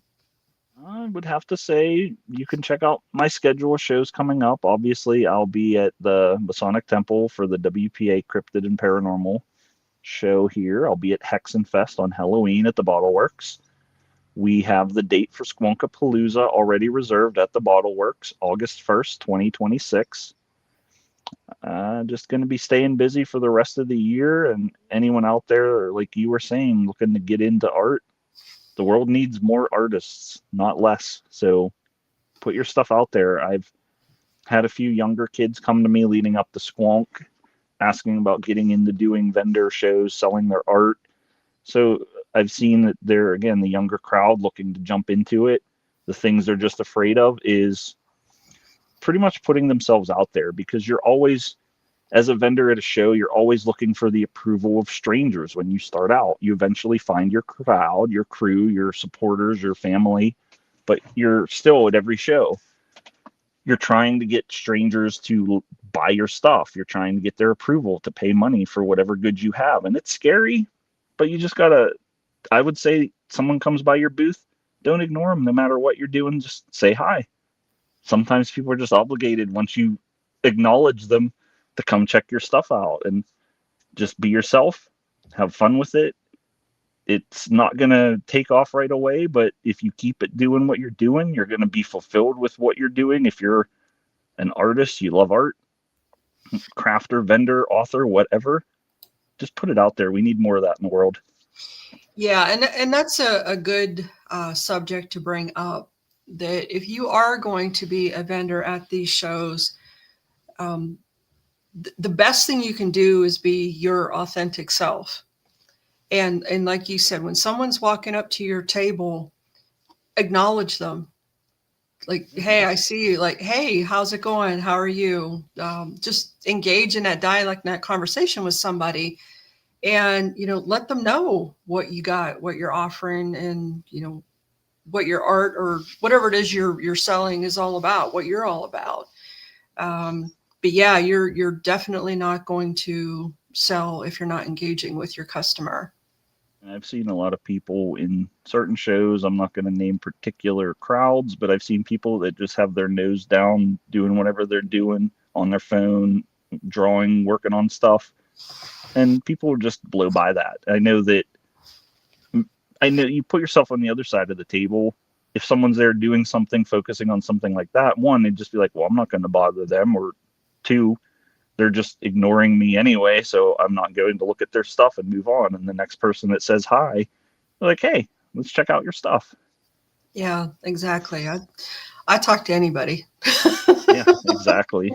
Whether they're interested or not. Last year at the expo, I had a couple, again, you know your audience, know your crowd.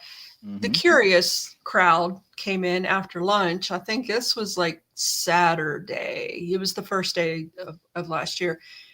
And I had an older couple walk by, and they're like, because obviously what I had on my table is not, their appealing interest, to everyone. Yeah. Exactly. And it had a couple of the candles I had. One of them had the pentacle on it, and then the other one had a different design. I won't discuss that here, but anyway, I walked up and I looked up. I said, "Hi, do you have any questions about that? Is there anything?" Well, what is that? I'm like, that's a pentacle. They're like, is it the devil? And I'm like, absolutely not. So we engaged in that back and forth conversation, and afterwards they were relaxed and inquisitive, and they ended up buying a bracelet off of me. That's so you got to break the ice sometimes. You got to show your personality through. Yeah. It's like, okay, the pentagram or the pentacle is not your jam, but okay, this, rose quartz bracelet is right up your alley. And that's how you get that customer, you get that clientele. But yeah, I've seen a lot of that to where they're not engaged with their customer or the person standing in front of them. But I don't throw out a sales pitch. That's not my thing, to be like, hey, I have this, check this out, this is what I got. But you're a salesperson, and you're selling yourself, and you're selling your goods. So in turn, the same difference. You're selling your essence there. So for you to just kind of engage, not acknowledge people, like you said, the curious crowd, they may not know what Bigfoot is. They may not know what the squonk is, but people will ask. And like I said, the squonk story is the funniest thing, because you can follow along the roadmap of somebody's face as you're telling the story, from like, what the hell is this, to, oh my, that's so sad, I just want to give them a big old hug, and that's such a sad, depressing story, to the point where I've seen people that look like tears were coming from their eyes that after you tell this story, and you take them on that little ride, and then they'll remember whether they buy something or not, they're going to remember that story most likely, or they'll say, my niece really likes this stuff. I'm going to come back and get her and tell her about the squonk kind of stuff, like that type of thing.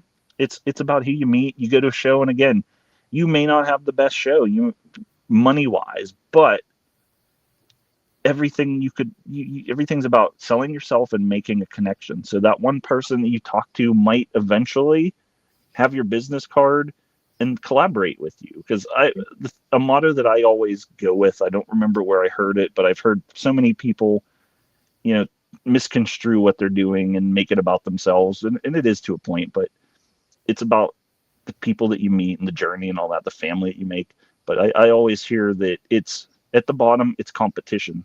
Mm-hmm. Above that, it's collaboration. Yes. And when you can get over like the cutthroat aspect of some of these vendor shows and these events and just realize, hey, I'll find my people, but I also may meet someone that I'm going to work on book covers with.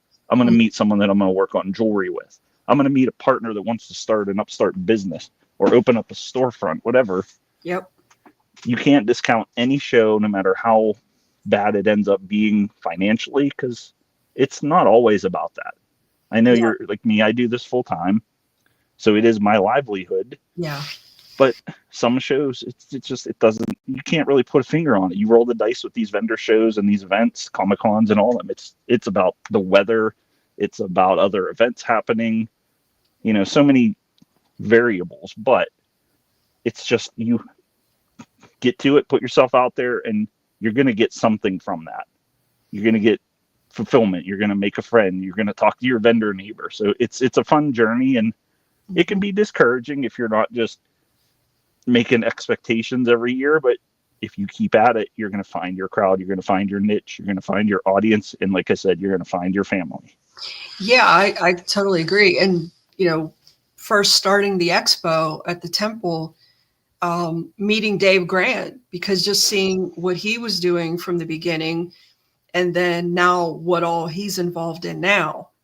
So that's the whole point of this, because he found his community, his people, and they all started networking, and they opened up that thing down in Virginia. So that's the point of all this, is like you said, finding your people, finding your community. Exactly. That's something that is very important to me. And I got to a point at one point where working a regular job and kind of doing the same thing week in, week out, you're just like, where am I going to meet new people? Like, I have friends are moving away. You don't really, where am I going to meet new friends? I don't drink. I don't go to the bars. I don't really go to concerts much anymore, kind of thing. And you're at this point, like, I'm not going to make any new friends in life. And, on the flip side of that, started doing this. And now it's just like, I know someone wherever I go.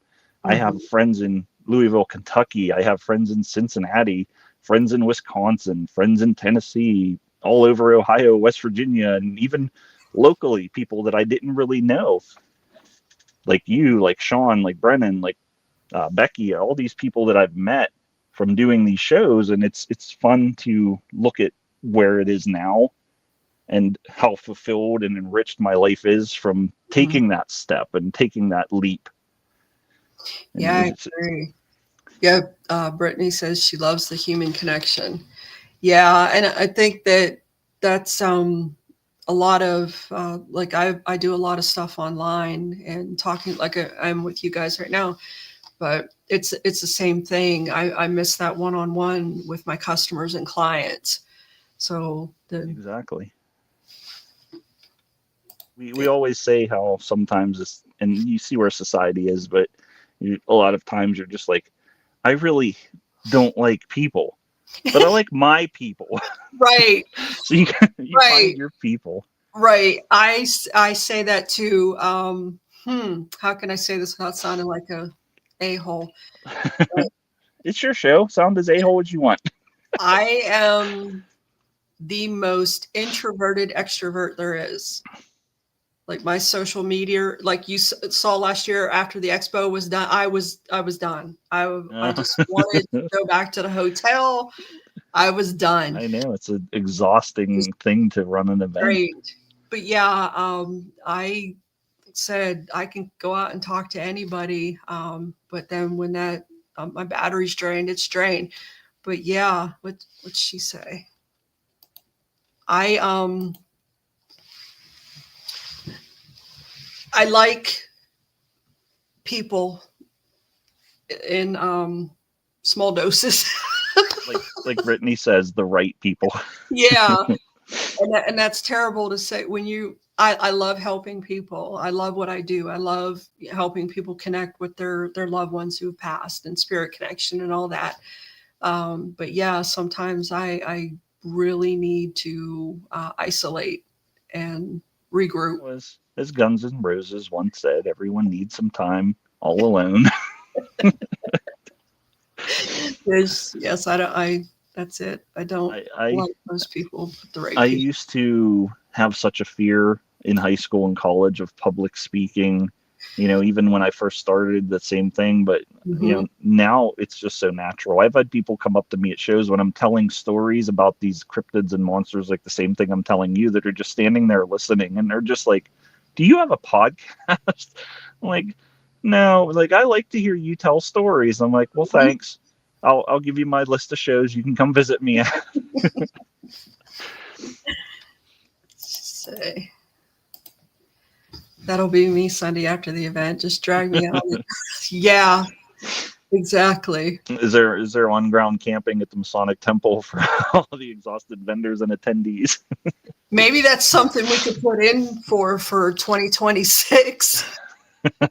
There you go. Rent Just out a spot in the parking lot. yeah, start putting cots outside.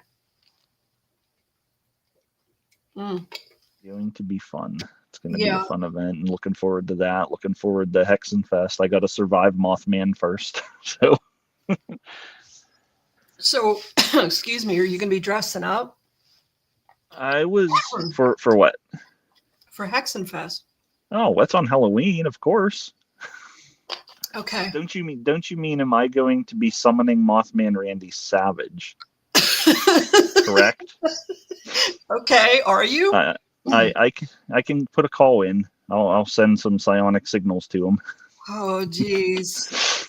Call the Egyptian. Oh, she's going to go in the Egyptian room. That's the coolest room in the temple for sure. Yeah. So anyone out there, again, whoever's going to watch this after the fact, the Masonic Temple is all welcoming. And if you are, interested, sometimes they will show you around and let you see a couple of the rooms that are in there. The building's so massive, you can't really see it all in one day. And plenty of hauntings in it, with some Yes. research been done recently. Yes. I don't know how you do so many. My schedule's packed coming up and I might croak. Boots to the ground, Brittany. You want to make a living of it. If I fail, it's my own reason for failing at it. So we got to just keep at it.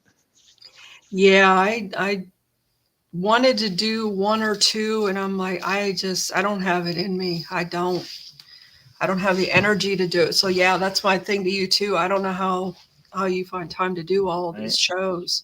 I have my wife that's the most supportive person on the planet, and she loves going to these shows with me and helping out, and that makes it a lot easier. And Yeah. again, when you have fun doing it, and it's such a cliche, when you love what you're doing kind of thing, it's not like ever have to work another day in your life, that thing.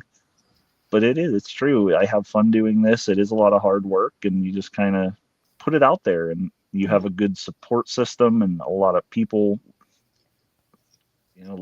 in love out there. They're looking forward to seeing you and hanging out, so it makes it worth it.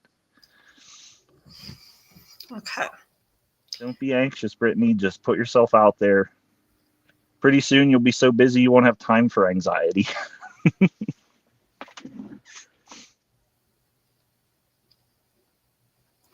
So is there anything else that you would have to lend to anyone, any new artists out there?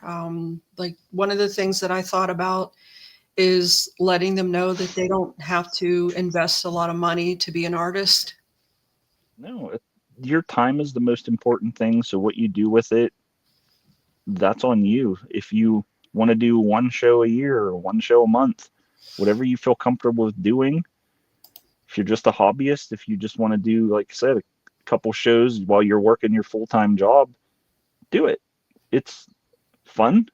It's a interesting way to meet new people. And also, like I said, the world always needs more art. Everyone out there is going to bring their own vibe to the table. She says she's always anxious. Right. It's kind of an artist thing too. You're always facing that fear of what you're going to put out there. Are people going to like it? Am I posting this social media post and no one's going to be interested in it? Am I not funny enough? Do people think I'm too weird? Like, whatever, just put it out there. Deal with consequences later. Yeah, and I did that years ago as well with what I do. I was told by another psychic that because of my transition I made from what I used to do for a living to being a business owner, and then, kind of outing myself like I did with, okay, I talk to dead people. Um, and I, in the beginning, thought that I had to be this persona, because I'm not love, light, and rainbows. I'm not Mm-hmm. sitting at my house, doing, I'm just not, that's not me. And I was trying to find where I fit in on social media because, again, I wasn't used to putting my face out there. Mm-hmm. I was always hiding, again, keeping concealed because of what I did for a living. So branching out on social media for me was very nerve wracking, and I didn't know how to go about doing it. I didn't know that people would want to see me, like the actual authentic me. Mm-hmm. And I had another psychic say, Leah, just be you. Just be you. You have this weird sense of humor. People like that about you. They like how you act. And I'm like, do they? Yeah, yeah. Just stop doing that other thing and just be you. And then I was nervous about it. I'm like, I don't think people are gonna like me. Like, I don't care if people like me. What am I Exactly. doing? Yeah. What am I doing? Everyone has an audience, and Right. the best thing to do is be yourself, because it's easier to be yourself than it is to come up with a caricature of yourself and try and pretend, because you can't keep track of all that random pretend Yeah. that's going on in your mind. Yeah. It was for me, it was like, oh, I'm not somebody who meditates every day. I'm not doing the whole staying balanced. Sometimes I'm, off the wall, and sometimes I'm just not easy to deal with. And I have, this other side is like, show it, you Social know? media and Yeah. influencers can be so fake. They're just actors Yeah. in a lot of aspects. So for people can sort through, Hmm. the right people will sort through that and find you. As I said, you find your crowd like you did as well. Hmm. There's people out there that the true you, they'll find that and know that it's genuine.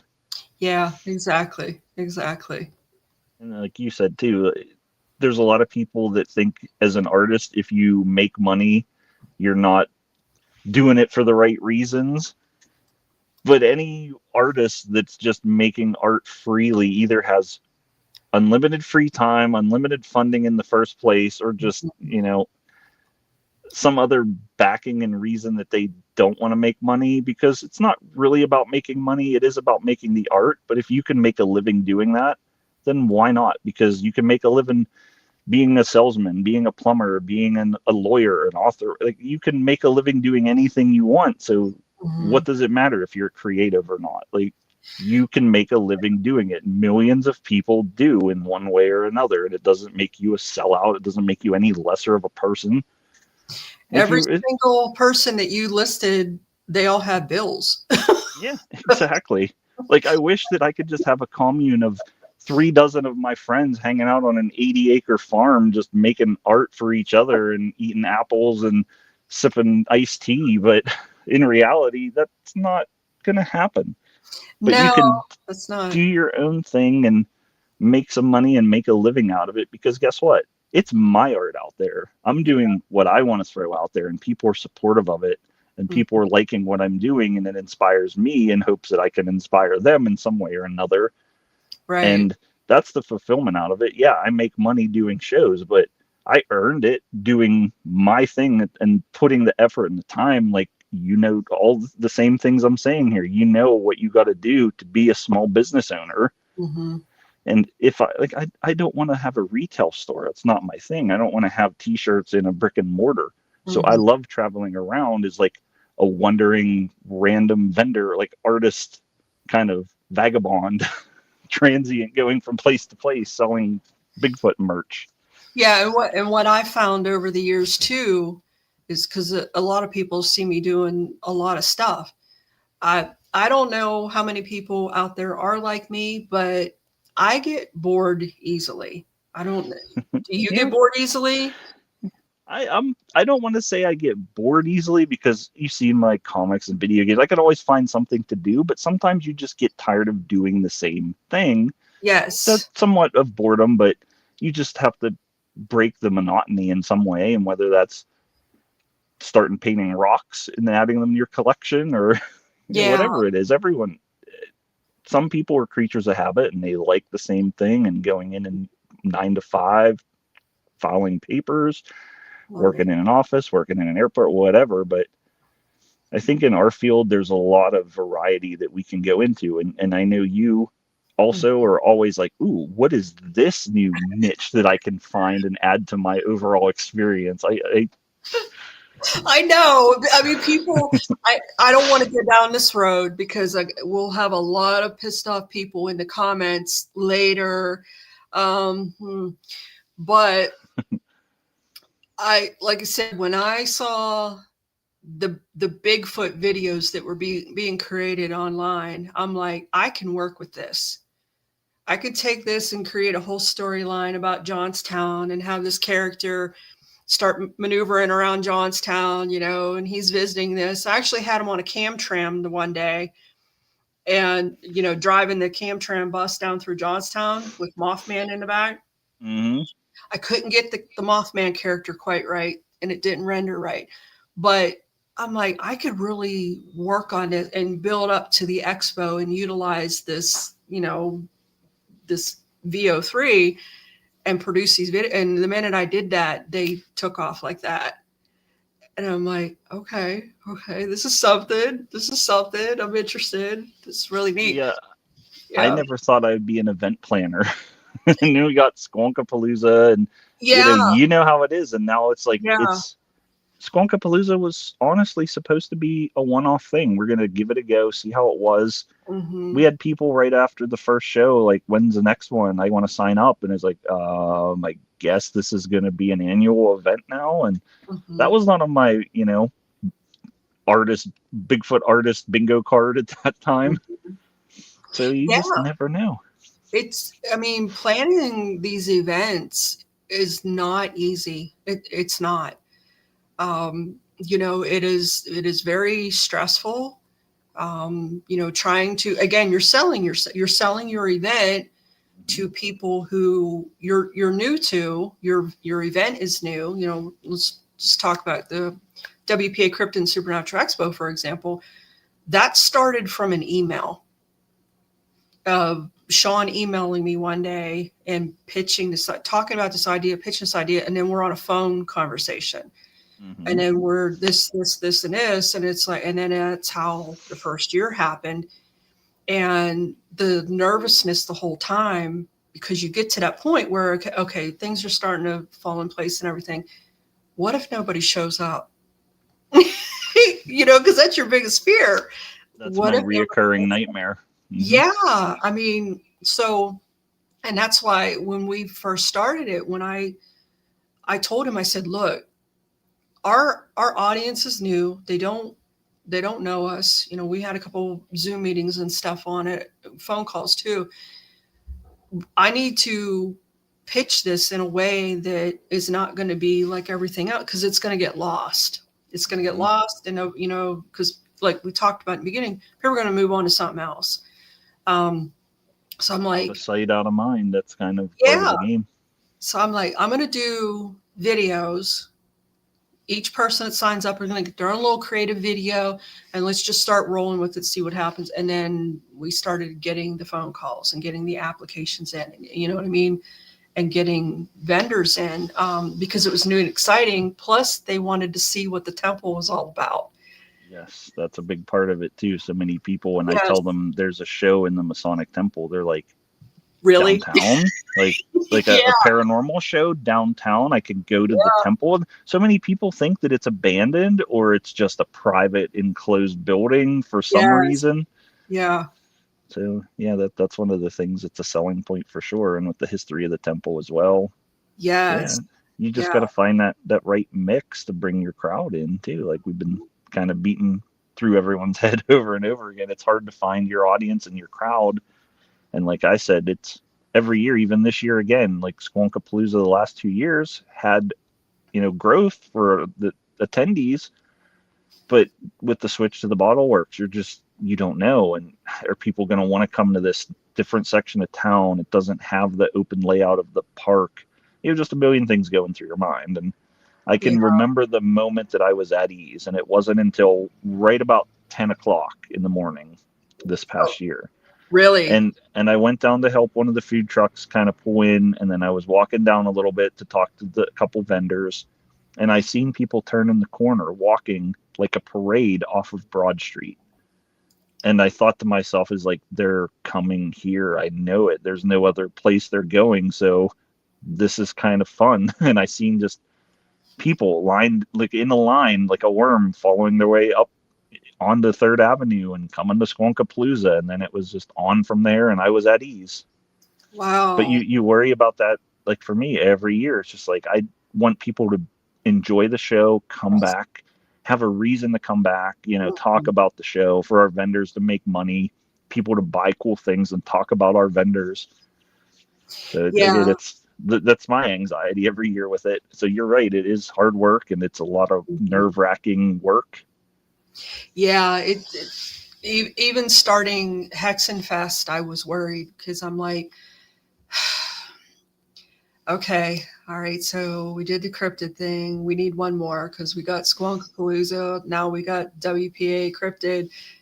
We need the trifecta. We need We need, yep, we need. cover all fields.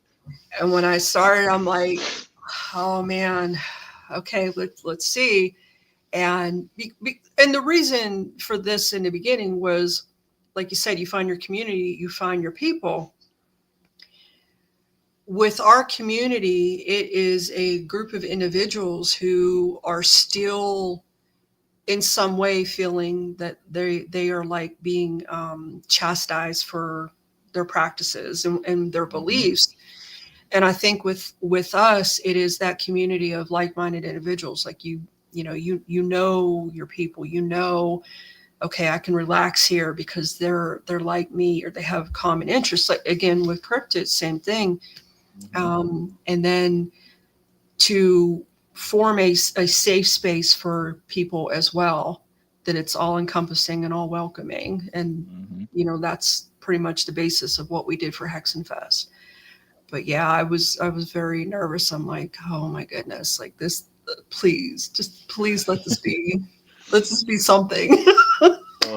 Well, I'll admit, yeah, I was a little worried at first because when I saw you were doing your own show, my first thought was, is she splitting from the Masonic Temple show? And then, once I talked to you and you're just like saying what you were doing, I'm like, okay, so she's just doing her vibe, and the cryptid stuff still is, the paranormal stuff still is, but I know that Yeah. where your background comes from, and I knew that, okay, once we talked, I was at ease. Oh yeah. I mean, I love Halloween, and for us, it's Samhain.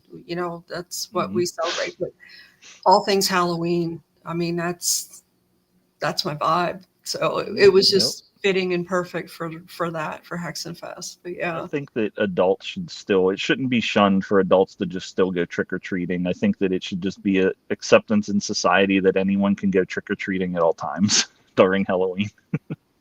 Yeah. Yeah, Yeah. why you limit it to the kids? Like, us adults still want to dress up and go have fun and get free candy and just have relive that nostalgia, because you're right. Like, we talked about my early influences and monsters and all that. Like I loved Halloween, whatever it was. And I used to be one of those kids. If you remember, there was some localized neighborhoods that would just be like, "Where are you from?" So I would pick a street on the way, and I'd be like, "Oh, I'm from here. This is my aunt." And like I used to go trick or treating all over, like every Yeah. township in this county, I've probably trick or treated at. After we moved down here, we would drive back because my grandparents lived in the West End over on Harold Avenue. We would drive back for trick or treat, and back then it was kind of like, I don't know why they did this. Maybe I kind of do, but I don't really understand it. They really wouldn't tell you trick or treat was at night until that day, or you Mm. got a tip off the day before that it was going to be Oh, that geez. day. So you had to be from the area. No, in the Yeah. know. So my grandparents, my grandmother would call and say, trick or treats this day, Tuesday, or it's this night. So we would get in a car and, get dressed up and go back and trick or treat back here in the West End. But, everybody had their porches decorated, their lights are all on. It was just, a really fun time. So, Leah, are you encouraging costuming and trick or treat at Hexenfest? Yes. All right. I'm not All just ages? encouraging it. Yes. Yes.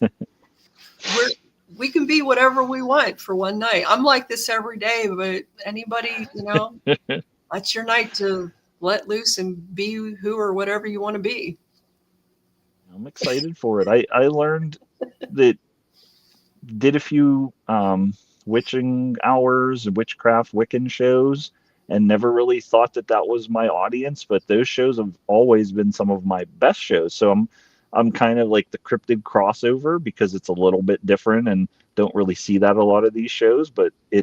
it's the same crowd that goes to those shows, and it's one of those things is okay, so this is my target audience is a little bit different than what I would think, because you're always like, I'm my target audience, but then I go and it's the women and the ladies that are my age but of the witchcraft Wiccan background, the alternative crowd, the goth Mhm. kids, the emo kids. And it's like, I really didn't think that going into it, but just like I had so much fun at those shows, and the witching dances, my wife performed, danced in some of them. Oh, Yeah, okay. just the spooky vibe's so fun. I love it. Yeah. Kurt says he still loves trick or treating and doesn't have kids, so I guess I'm done. It's over. Kurt, are you No. coming to Hexenfest? Trick or treat at Hexenfest. He's like, let's go. Yeah, it's going to be a good time. Plus, we do have Rust Belt Coven will be performing. Yep. So far, I believe they'll be on the roof.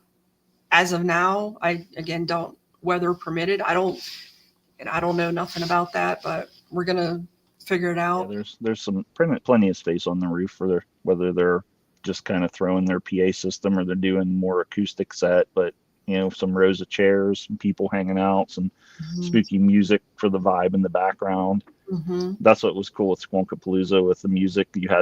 You can kind of hear the bellowing from the ground of what's happening on the roof, and just added to that atmosphere. Oh, okay. Well, yeah, that'll be really nice. Yeah, we just for anybody out there, also we have food trucks for both events. At the Cryptid Expo, it is Jackie's Groovy Cheese Truck. Give me a minute here because we're a couple weeks before this event and my brain is just like done. So give me one I know. second. Um, Jackie's Groovy Cheese Truck. We have Smoked Out Barbecue. So he'll be there. And then we have the Coffin Bean. So for everybody who loves a nice fall coffee, they'll be there. They actually have their setup is pulled by a hearse. It's really cool. And for ours, it's Jackie's Groovy Cheese Truck and Lizzie's Wagon will be outside. And then inside, we have Balance Restaurant will be set up. So she will have a lot of different food items and drinks. So just let everybody know, Hexenfest, because there is alcohol going to be there, you do have to accompany if you bring your children. Okay, so just to let you know. Um, Coffin Bean was at Squonk, and that was a popular, pretty big hit there. They do different themed menus for their drinks every month, and I'm pretty sure for your Halloween and your event, they're going to throw in a lot of horror movie references, a lot of spooky vibes. Yeah, I wasn't able to get Coffin Bean for mine because that is their anniversary. Oh, Yeah, so that's their wedding anniversary. So, I I mean, see. that's a good anniversary to have, Halloween. That's for sure. Fits the theme, right? Right.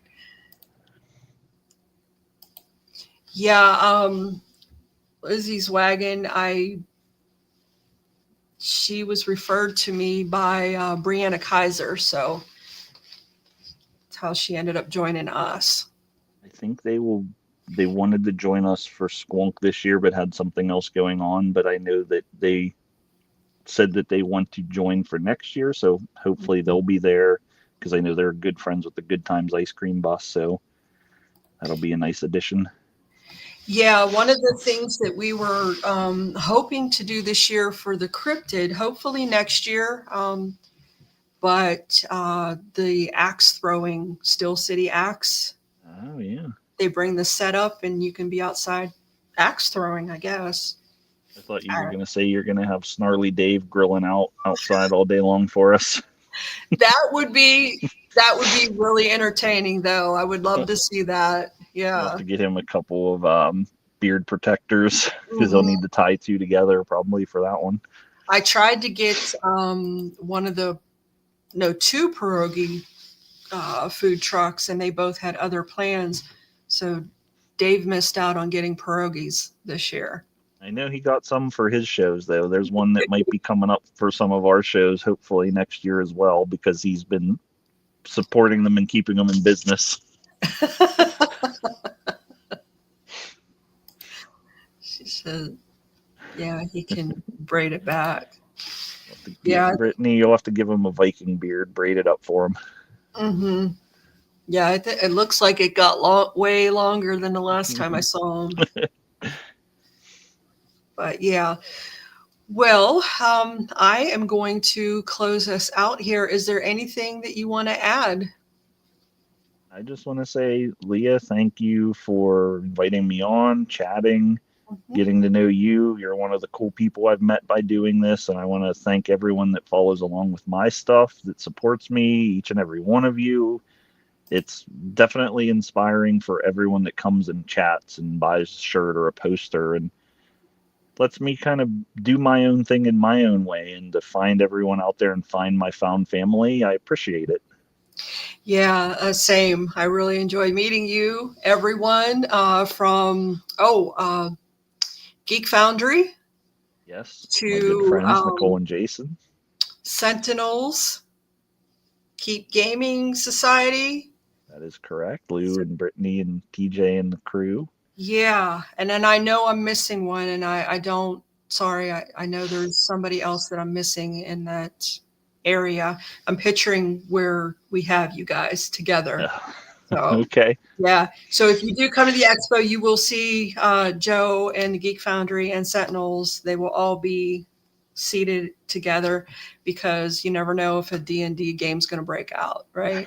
On a cardboard box of shirts, it just might happen. You never know. Bring So bring your bring your dice and a character sheet. You never know. yep, that's exactly right. Okay, well, I am going to give the closing. Joe, if you would hang out, please. I'm going to put you in the background, okay? And All we'll right. Thank you. go ahead and end it out here. All right, thanks for everybody joining, and thank you, Brittany, for commenting, and you too, Kurt. And if anybody Thank has you any guys. questions about the expo or Hexenfest, jump on our groups. You can go to the WPA Cryptid Supernatural Expo Facebook group, get all the details, and we're going to have everything posted here soon about vendor seating, about the hotels, loading, offloading, ramp map. You'll see me post a map of the Masonic Temple, so that'll be up as well for everyone to view and check out prior to your arrival at the expo. And same thing for Hexenfest later into October. Okay. Thanks everybody for joining us. And Joe, if you would stay tuned, I'm going to put you in the background.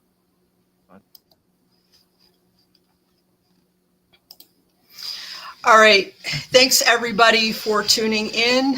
This was really interesting. So anybody out there who is an artist and you have any questions, jump over to Cryptoteeology and give Joe a message. And if you want to chat with him, he'll be at the expo. Appreciate everyone, and I will see you in a couple weeks.